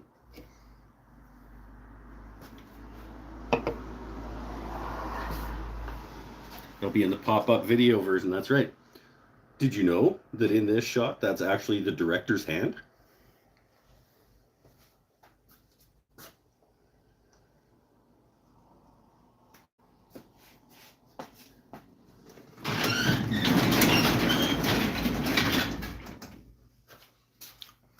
I think you guys are also going to particularly enjoy all of the shots that are like, okay, so we're going to start this shot up on the wood rack, and then we're going to slowly pan down to you making the cut.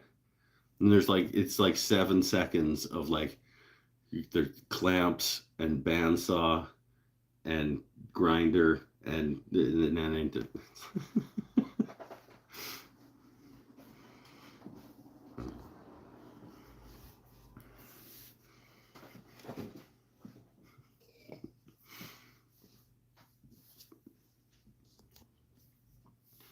Bennett works at a lumberyard and Davies works at an art gallery. Wouldn't be able to tell. Well, Bennett works in the office at the lumberyard. Okay, first things first.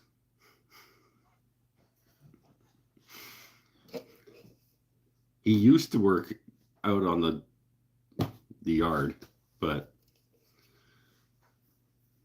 why are you giving it all away? There's 9 people are gonna know. Okay, it's fine. These are our friends. We could talk to them about the process.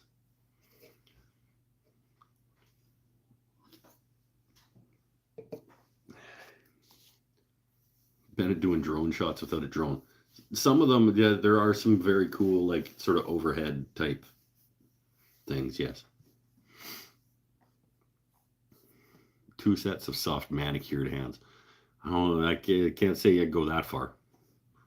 Certainly not manicured hands, but I think when you're picturing the hands of a person who works at a lumberyard, Mike's hands look better than that.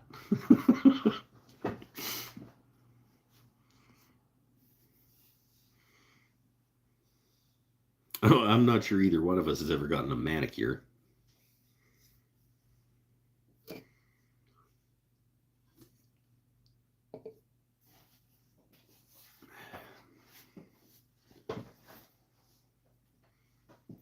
Can't say for sure, though. I know that one of us hasn't. Not together, at least. Well, no, one. That's a good joke, but one of us, at least, has never gotten a manicure.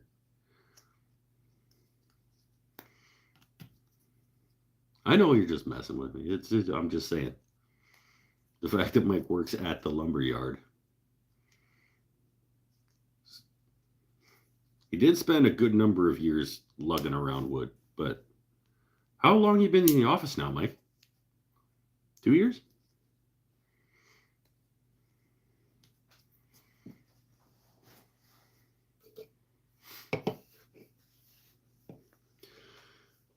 But I want to say about 2 years you've been in the office.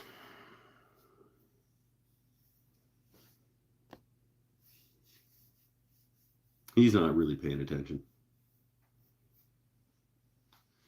Keep mine tidy, but never gone for a manicure. Yeah, okay. 4 years? You were in the office pre-COVID?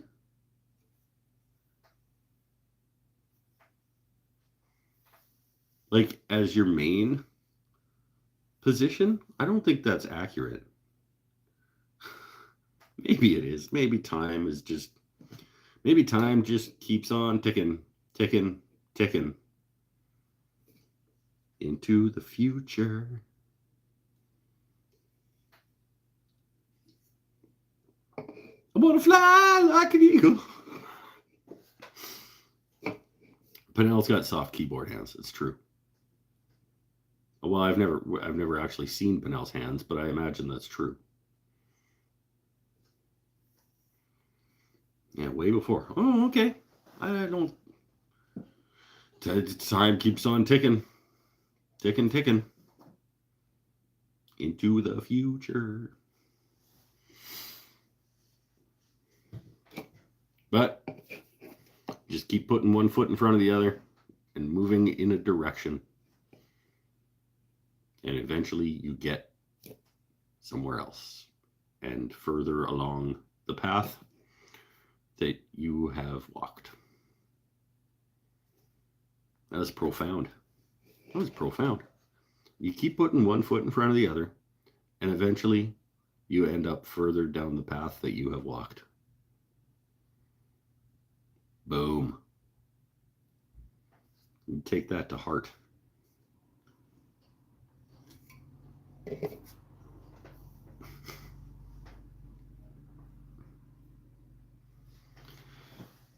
Oh, okay. I think maybe it's only 8 o'clock. I've got lots of time. And as we wind on down the road, it's a good point, Penel. Our shadows taller than our souls. There walks a lady. We all know.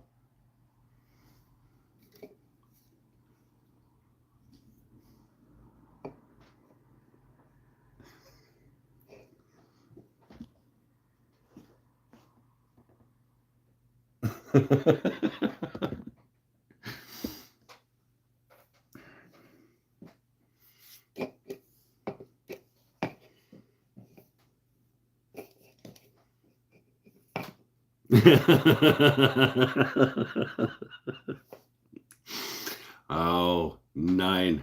9 out of 10, Pinnell. That was well done. That was very well done.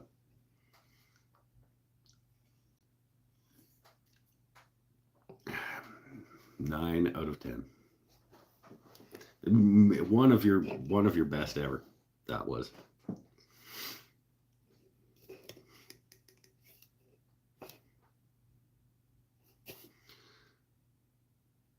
It's only 8 o'clock. I mean, I got to get up at 5:30. I could get a full 8.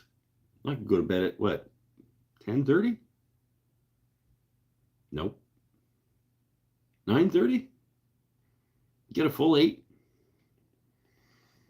I'm not a math guy. Pinnell?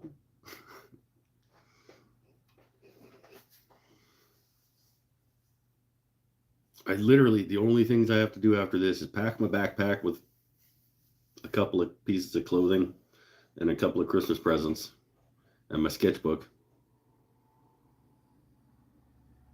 and make a thumbnail for the resolutions video.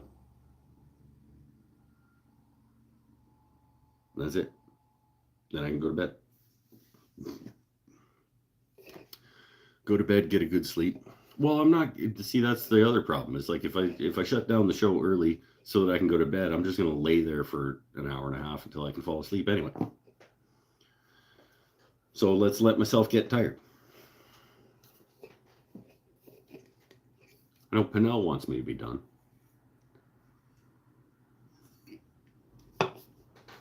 And I can end it anytime. I like hanging out. This is our last chance to hang out in 2023. Do the thumbnail now. I'll screenshot it for you. I don't think it'll be a high enough quality. Well, okay. We'll give it a go.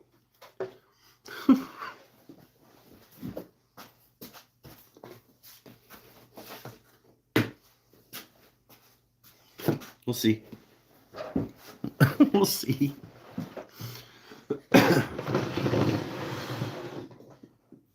Black thing. Mm-hmm.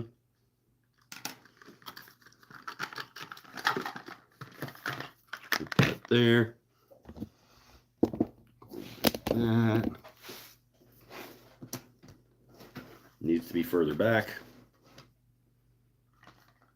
Maybe not with the beer all over the place. Beer cans out of the shot.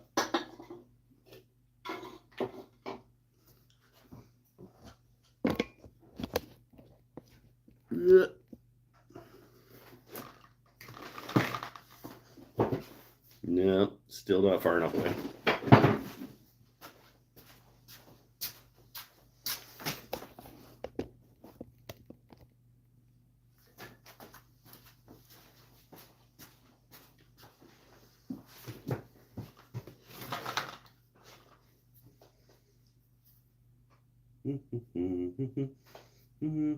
Drawing. Oh, I should probably be facing like this. Drawing a coffee table. Nah, that's okay. Maybe a little more this way. This is funny. We're workshopping a thumbnail right now.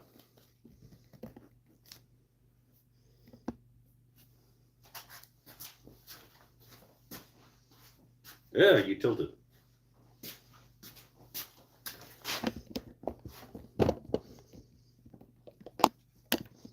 Oh, that's good with the box in the front there.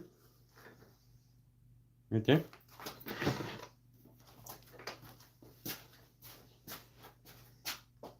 It's too low again.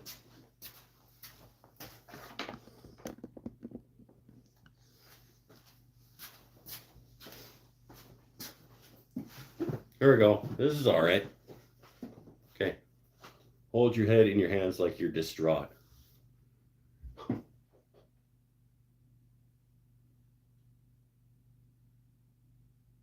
That's okay with the surprised face? Did you screenshot that? Okay, here we go. Right? I'm gonna be drawing on my sheet.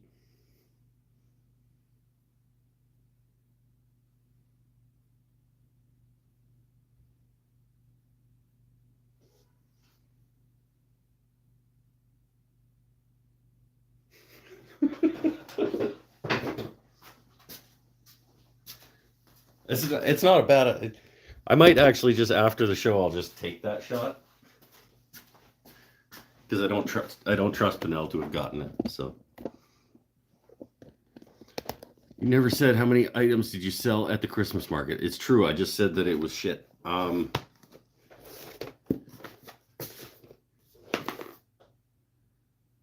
Okay. It was day one wasn't too bad. Day one actually made me think that it was going to be a good market. I'm out of beer again? Beer, and then we'll talk.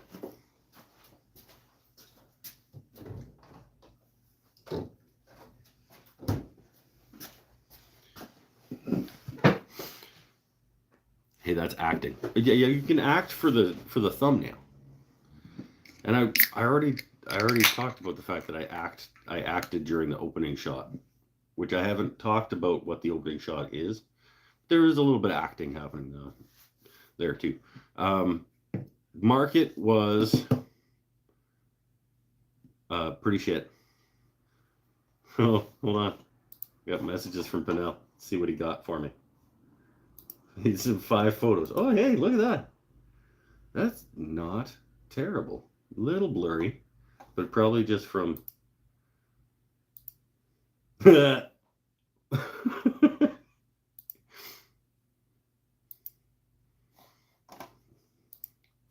think I can take. That is good effort.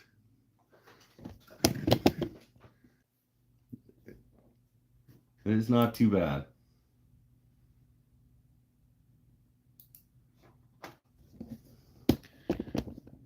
But I think I'll just take one of those after. It'll be that kind of shot. It might as well.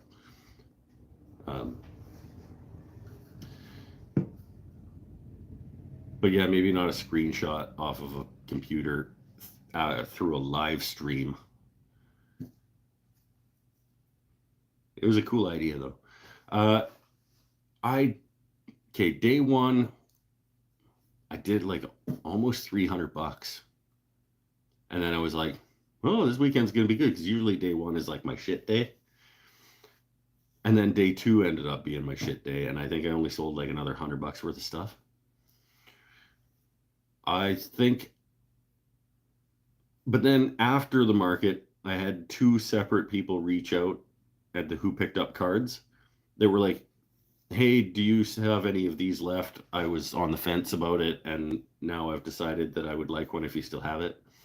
And I sold another 2 keychains and 2 bottle stoppers after the market, from the market. So it got a little bit better. But I don't think I made 500 profit. Probably sold about 500 worth. It's maybe 6. No, not 6.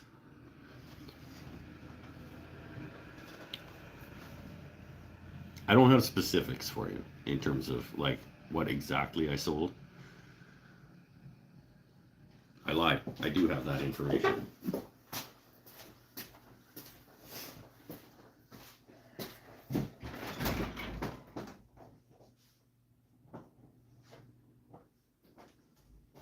Where is my clipboard?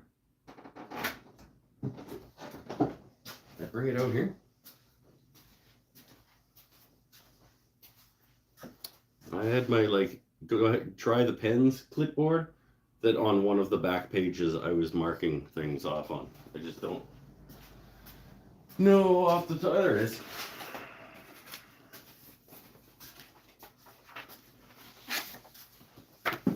This is my try the pens clipboard, and then I had a sheet back here. Day one.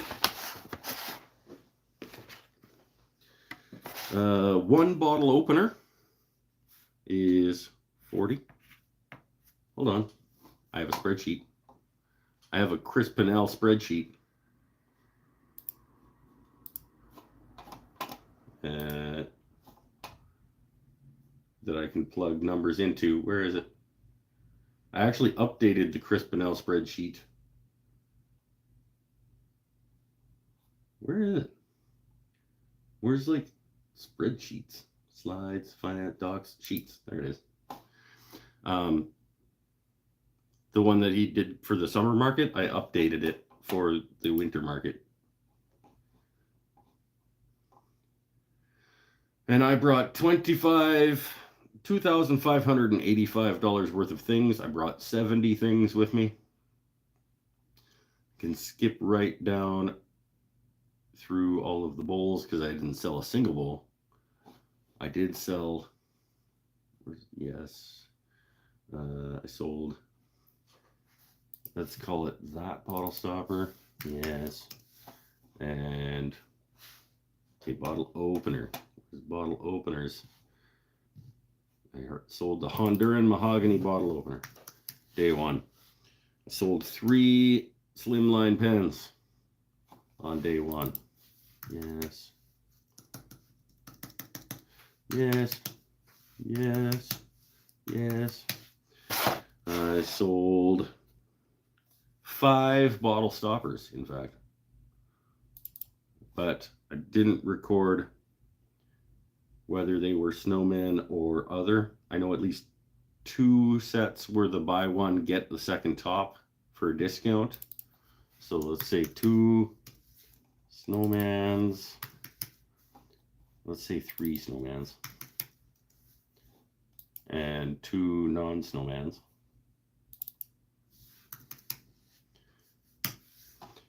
And then 2 keychains. This is day one that we're talking about. Yes, yes. So day one, I made $370 in total sales. Sold 11 things. 1, 2, 3, 4, 5, 6, 7, 8, 9, 10, 11. I sold 11 things for $370 on day one. And I was like, hey, this is going to be a good weekend because day one is always my shit day. And then day two, sold 1 more pen. Yes. I sold 1 more bottle stopper.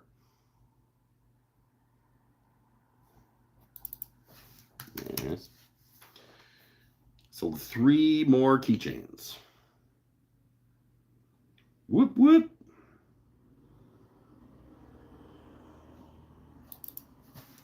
Yes. And yes. So after day 2, I went from $370 to $455 in sales.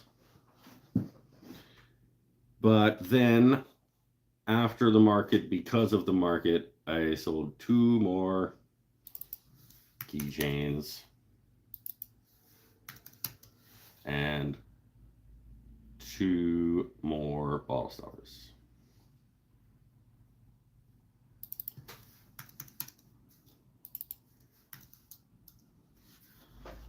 For a grand total of $575 in sales. You bring about $2K worth of product and sold 600. I brought $25.85 and I sold, yeah, almost 600. I sold 18 of my 70 things. Live spreadsheet entry is a channel I could watch. I should have turned it for you. You could have watched it. You probably are watching it. Like you and I both have access to this. I can make you a note over here. You'd be like, get the note. No. And then you underneath that, you could be like, no, you. Like we could both work on this spreadsheet at the same time. I think. Sold 18 of my 70 things. I don't know if that's good or no, it's not.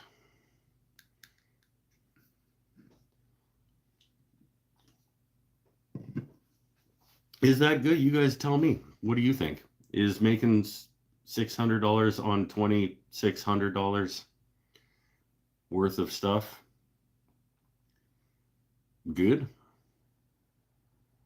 Because it didn't feel good when I was there. Like all day on the Sunday, I was like, oof, this is shit. What is your cogs? I don't know. What's your cogs?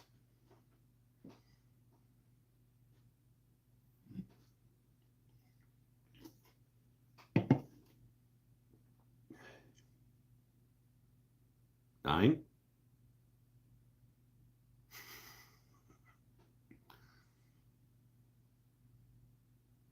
$42. My cogs is 42. Or Prussian blue. I don't know. Cost of goods sold. He can add to the spreadsheet. What they cost me to make? I don't know.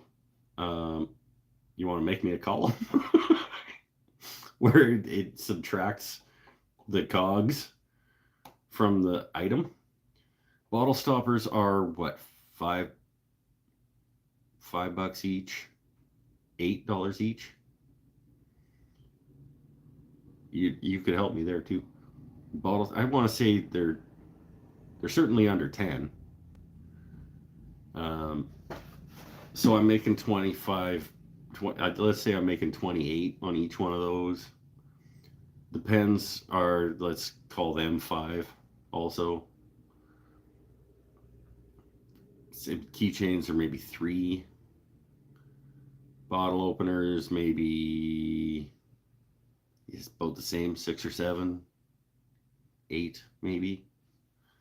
And the wood I don't even count. The wood for this kind of stuff I don't even count because it's just scraps that like most people would chuck in a fire. Or at least a lot of people would chuck in a fire. Oh, look at this. Look at this guy. Look at this guy putting in cogs.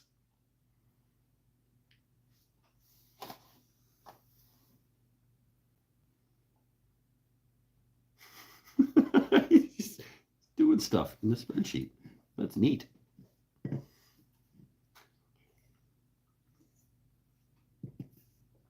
My number's going to change though.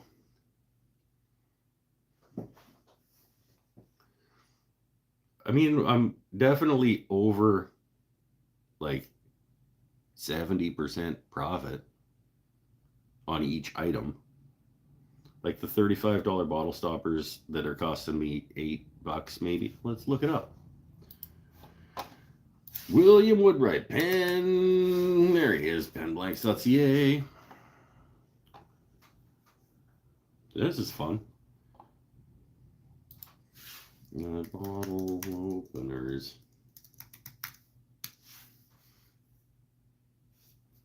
We're over at William Woodwright.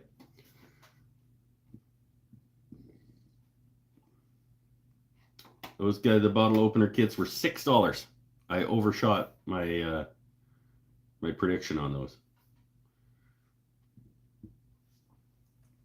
So I think I said 10. They're down to say my cogs on the bottle openers is $6.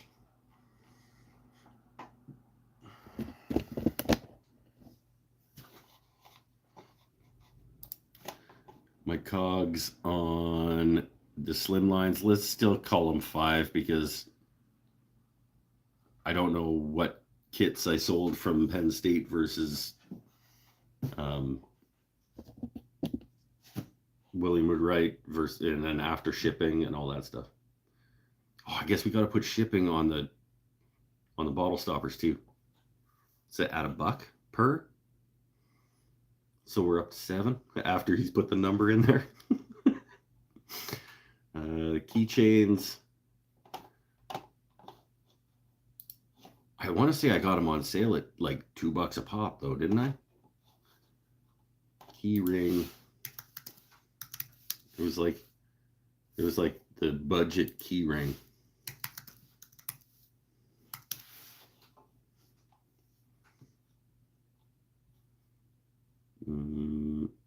Where is it? Is like the budget? Yeah, something like that.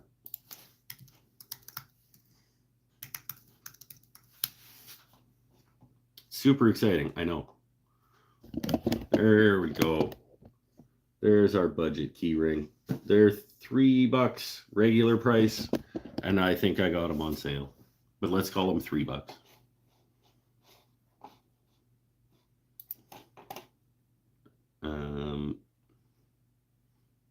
Look at this guy. He's going cogs, profit. Changing my numbers around here. We're at 3. Oh, the number's going down. 560. It was a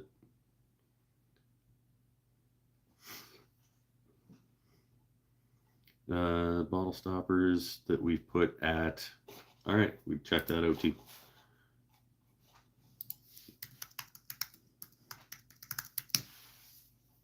Check out the bottle stoppers.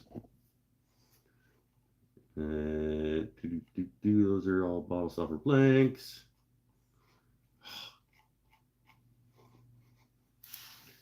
I don't know. Chrome. Maybe to narrow it down. There it is. $5.49. Call it $6.50 after shipping.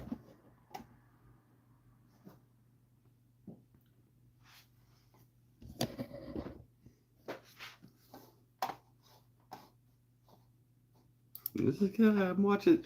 You're right, Penel. I might watch. I wouldn't be able to watch just the spreadsheet channel, but like if there was commentary on like why the numbers were, and like is happening right now.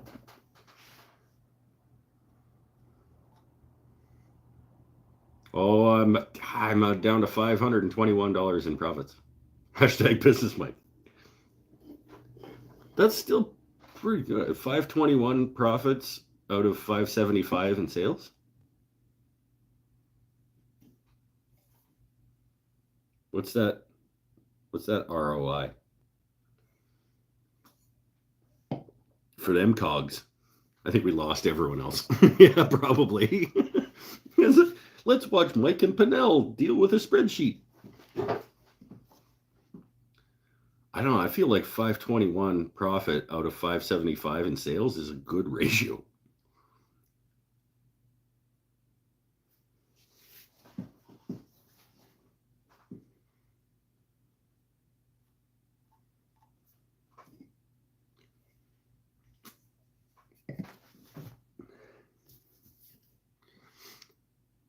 Trudeau is listening and expecting his cut. Well, he'll get his cut. It's not his cut, but the government will get theirs. Because I like roads and hospitals and stuff.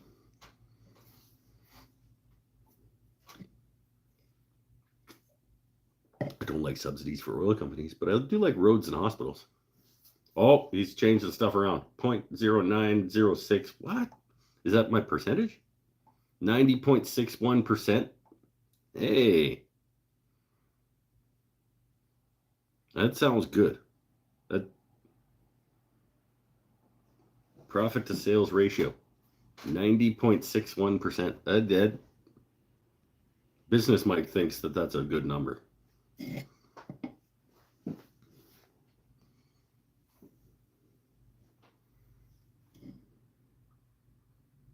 What? Something can't be 9,060%. A percentage number has to be out of 100. Oh, there it is. Okay.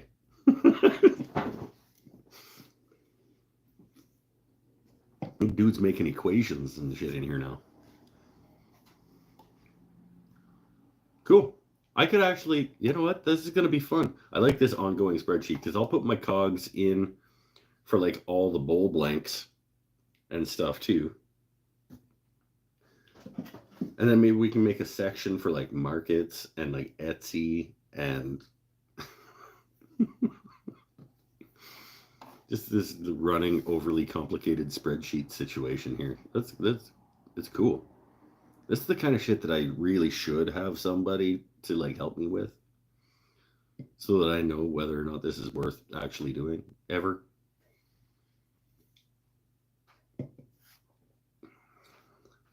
I mean, honestly, like my cogs on doing the live show is like $20 per live show.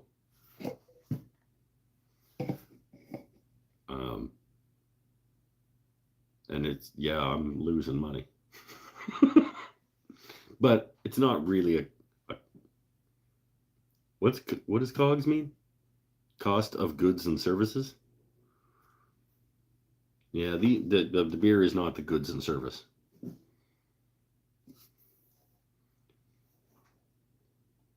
Just reread my descriptions from earlier in the summer when you described them. It's true. Some of these, I'm going to have to try and remember what some of these bowls are.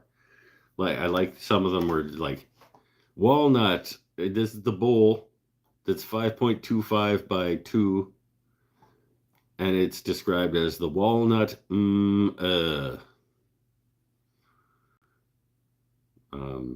We got the acacia with the decorative deal. We've got the cherry little guy. We've got myrtle. But then later we have myrtle. We got the slightly bigger cherry guy. We got the big boy cherry aged. I know what that one is.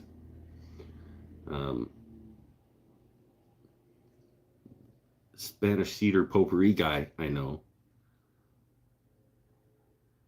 Cherry plate, I know. Blue outside, I know. But yeah, I like walnut. The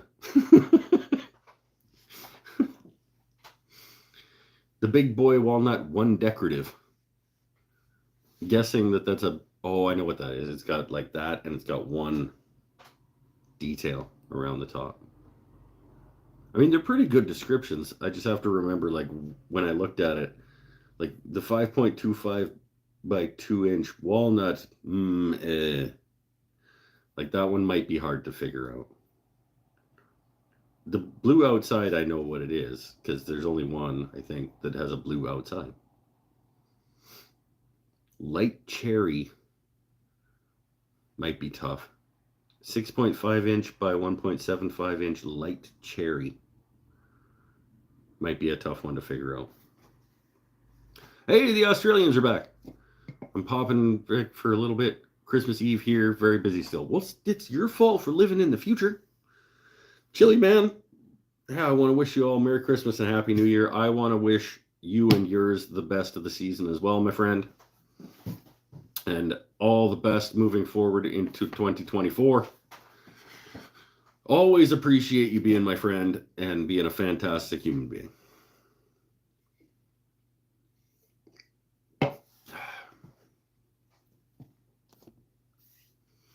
And I'm looking forward to making a relatively significant purchase from your store in the relatively not too distant future. You need to message me. I need to talk to you. I forget what my code is for bulk. But there's an order coming your way as soon as you refresh my memory on what. Don't put it here. But refresh my memory on what my bulk discount code is, because I would like to produce an order for you in the not so distant future and bring a whack of liquid wax across the ocean.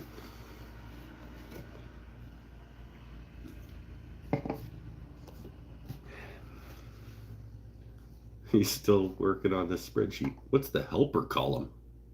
What does that mean?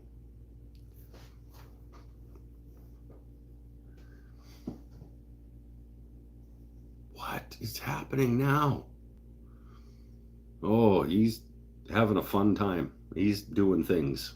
And there's like, whatever gets you geared up, whatever gets your your motor spinning, do more of that.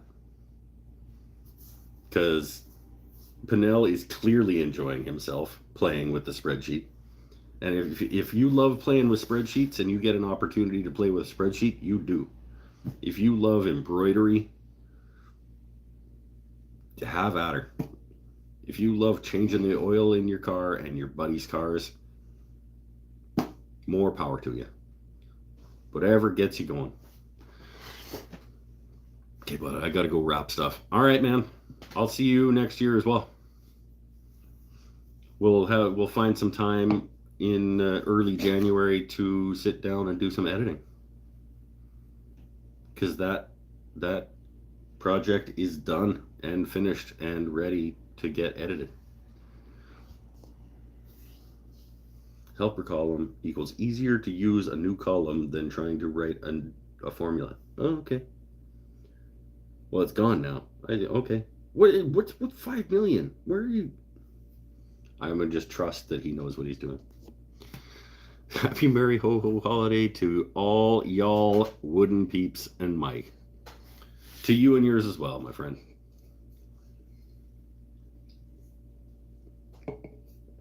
I think I'm gonna do one more beer and one more nicotine as I watch Pinnell muck around with a spreadsheet full of my profits and business model, which is weird, watching somebody else dig into like your business finances. But I trust him. He's a friend of mine and he's better at it than I am. So, and honestly, I don't have anything to hide. Like, if I did, I wouldn't tell you guys what kind of money I'm making. Can we do a YouTube spreadsheet? Can we add the YouTube stuff into this spreadsheet? Like, I get the 7 point whatever dollars per 1,000 views. And then you can put your cut into a column as well. Been doing lots of wrapping and still more to do. Well, it means you're going to have a fantastic day. Have a great Christmas Eve and Merry Christmas. Thank you very much, Kyla. I will talk to you again in 2024, if not before. Would love to have you guys actually be here talking during the show sometimes. Miss you guys. 90.61% profit to sales ratio sounds pretty good though.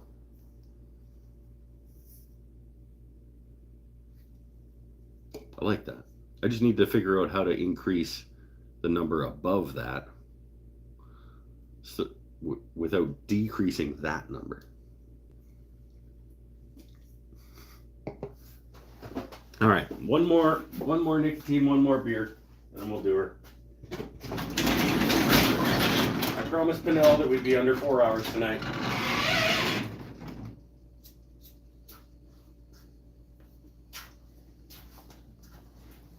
You're right though, Chris. Like the people are dropping off real quick since we started talking about spreadsheets. The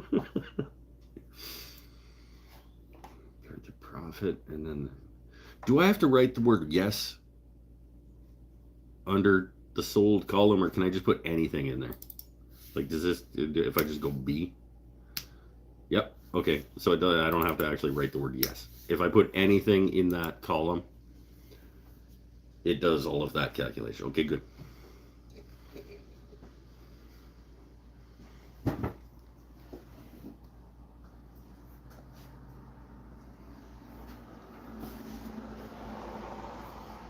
Cogs. So I'll fill in all those there's cogs. What's the square called? What's the rectangle called? In a spreadsheet, like a cell? Is that what it's called? Every individual box? Sounds like you sell a lot of pens and smalls. Yeah, absolutely. Especially like this year, I said afterwards, I was like, I don't know that I'm going to do another Christmas market where I bring anything that's worth more than about $40. Like I might have a couple on the table to like just pull attention and make people be like, ooh, that's super pretty. But I'm gonna load up on $20, $30, $40 things at future markets and just focus on that, because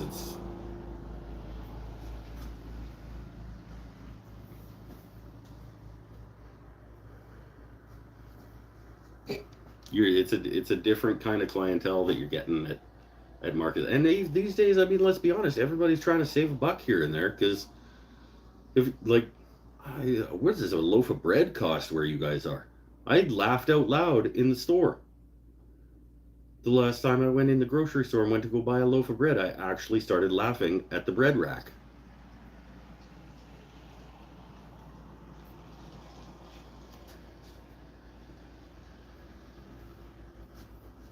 Like, it was kind of funny, because I was like, okay, I guess I'm buying a $6 loaf of bread today. Like that, I wasn't quite ready for that, but it is what it is, I suppose.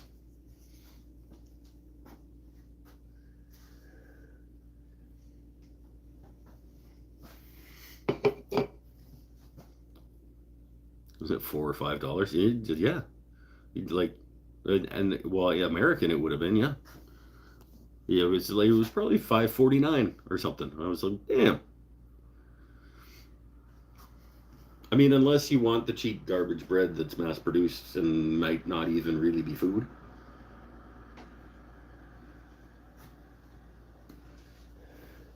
In which case, you're probably still paying $3 for the loaf.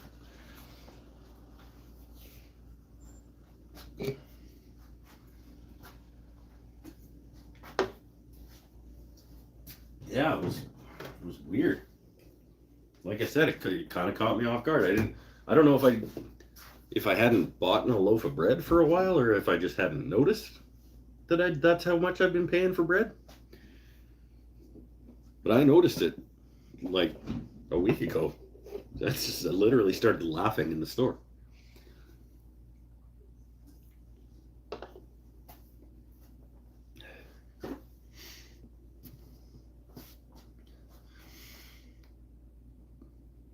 Okay.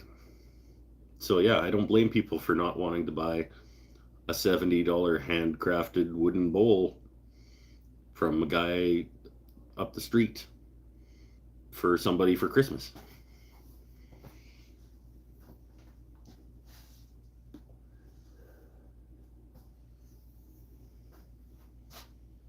We dialed back Christmas.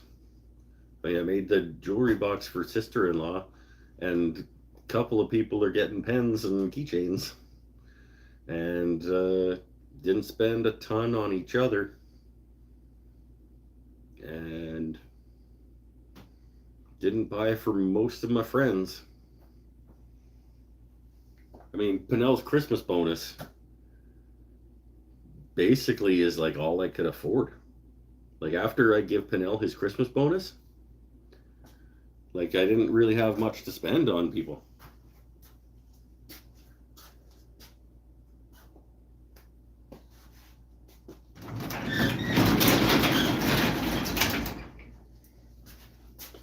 Because you got to take care of your staff. Like, that's got to be high as a business owner. That has to be high on your list.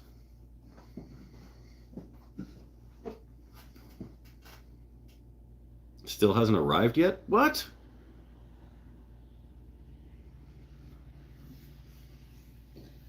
Fucking Canada Post.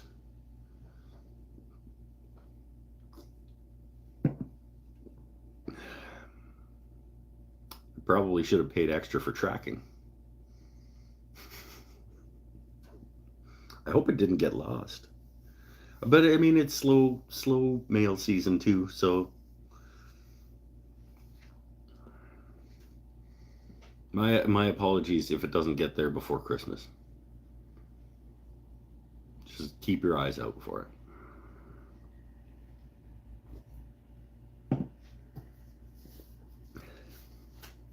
Oop. I had an alarm set for some reason. 8:43 p.m. I know what that alarm was set for.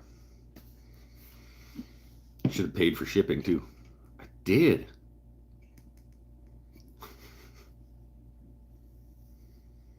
I just didn't want to pony up the extra for the tracking number and the insurance. So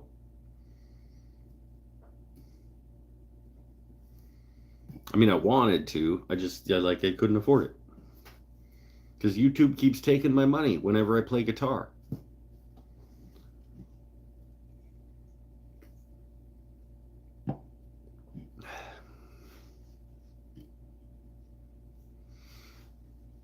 All right, 2.5. 2.5 is lots. Thank you, everyone, for sticking with me through 2023. And I hope that you'll stick around through 2024. Exciting things on the horizon. All the best to you and yours in this holiday season, and I wish nothing but the best for you going forward in whatever it is that you're going forward into. Stay happy, stay healthy, stay safe. Thank you, Pernell, for being the wonderful moderator that you've been for 2.5 years, 3 years. And Mr. Spreadsheet guy as well, keeping track of my finances now, apparently. Next year's Christmas bonus is going to be even bigger. And we'll see you all again soon in what's the first Saturday in January. I'm back on the 2nd, work 4, 5, 6, so January 6th, I think, if I am not off on my estimation. January 6th, we're back at it for live shows, and we'll see you there. Bye for now. Thanks for coming. Bye, 2023. Bye.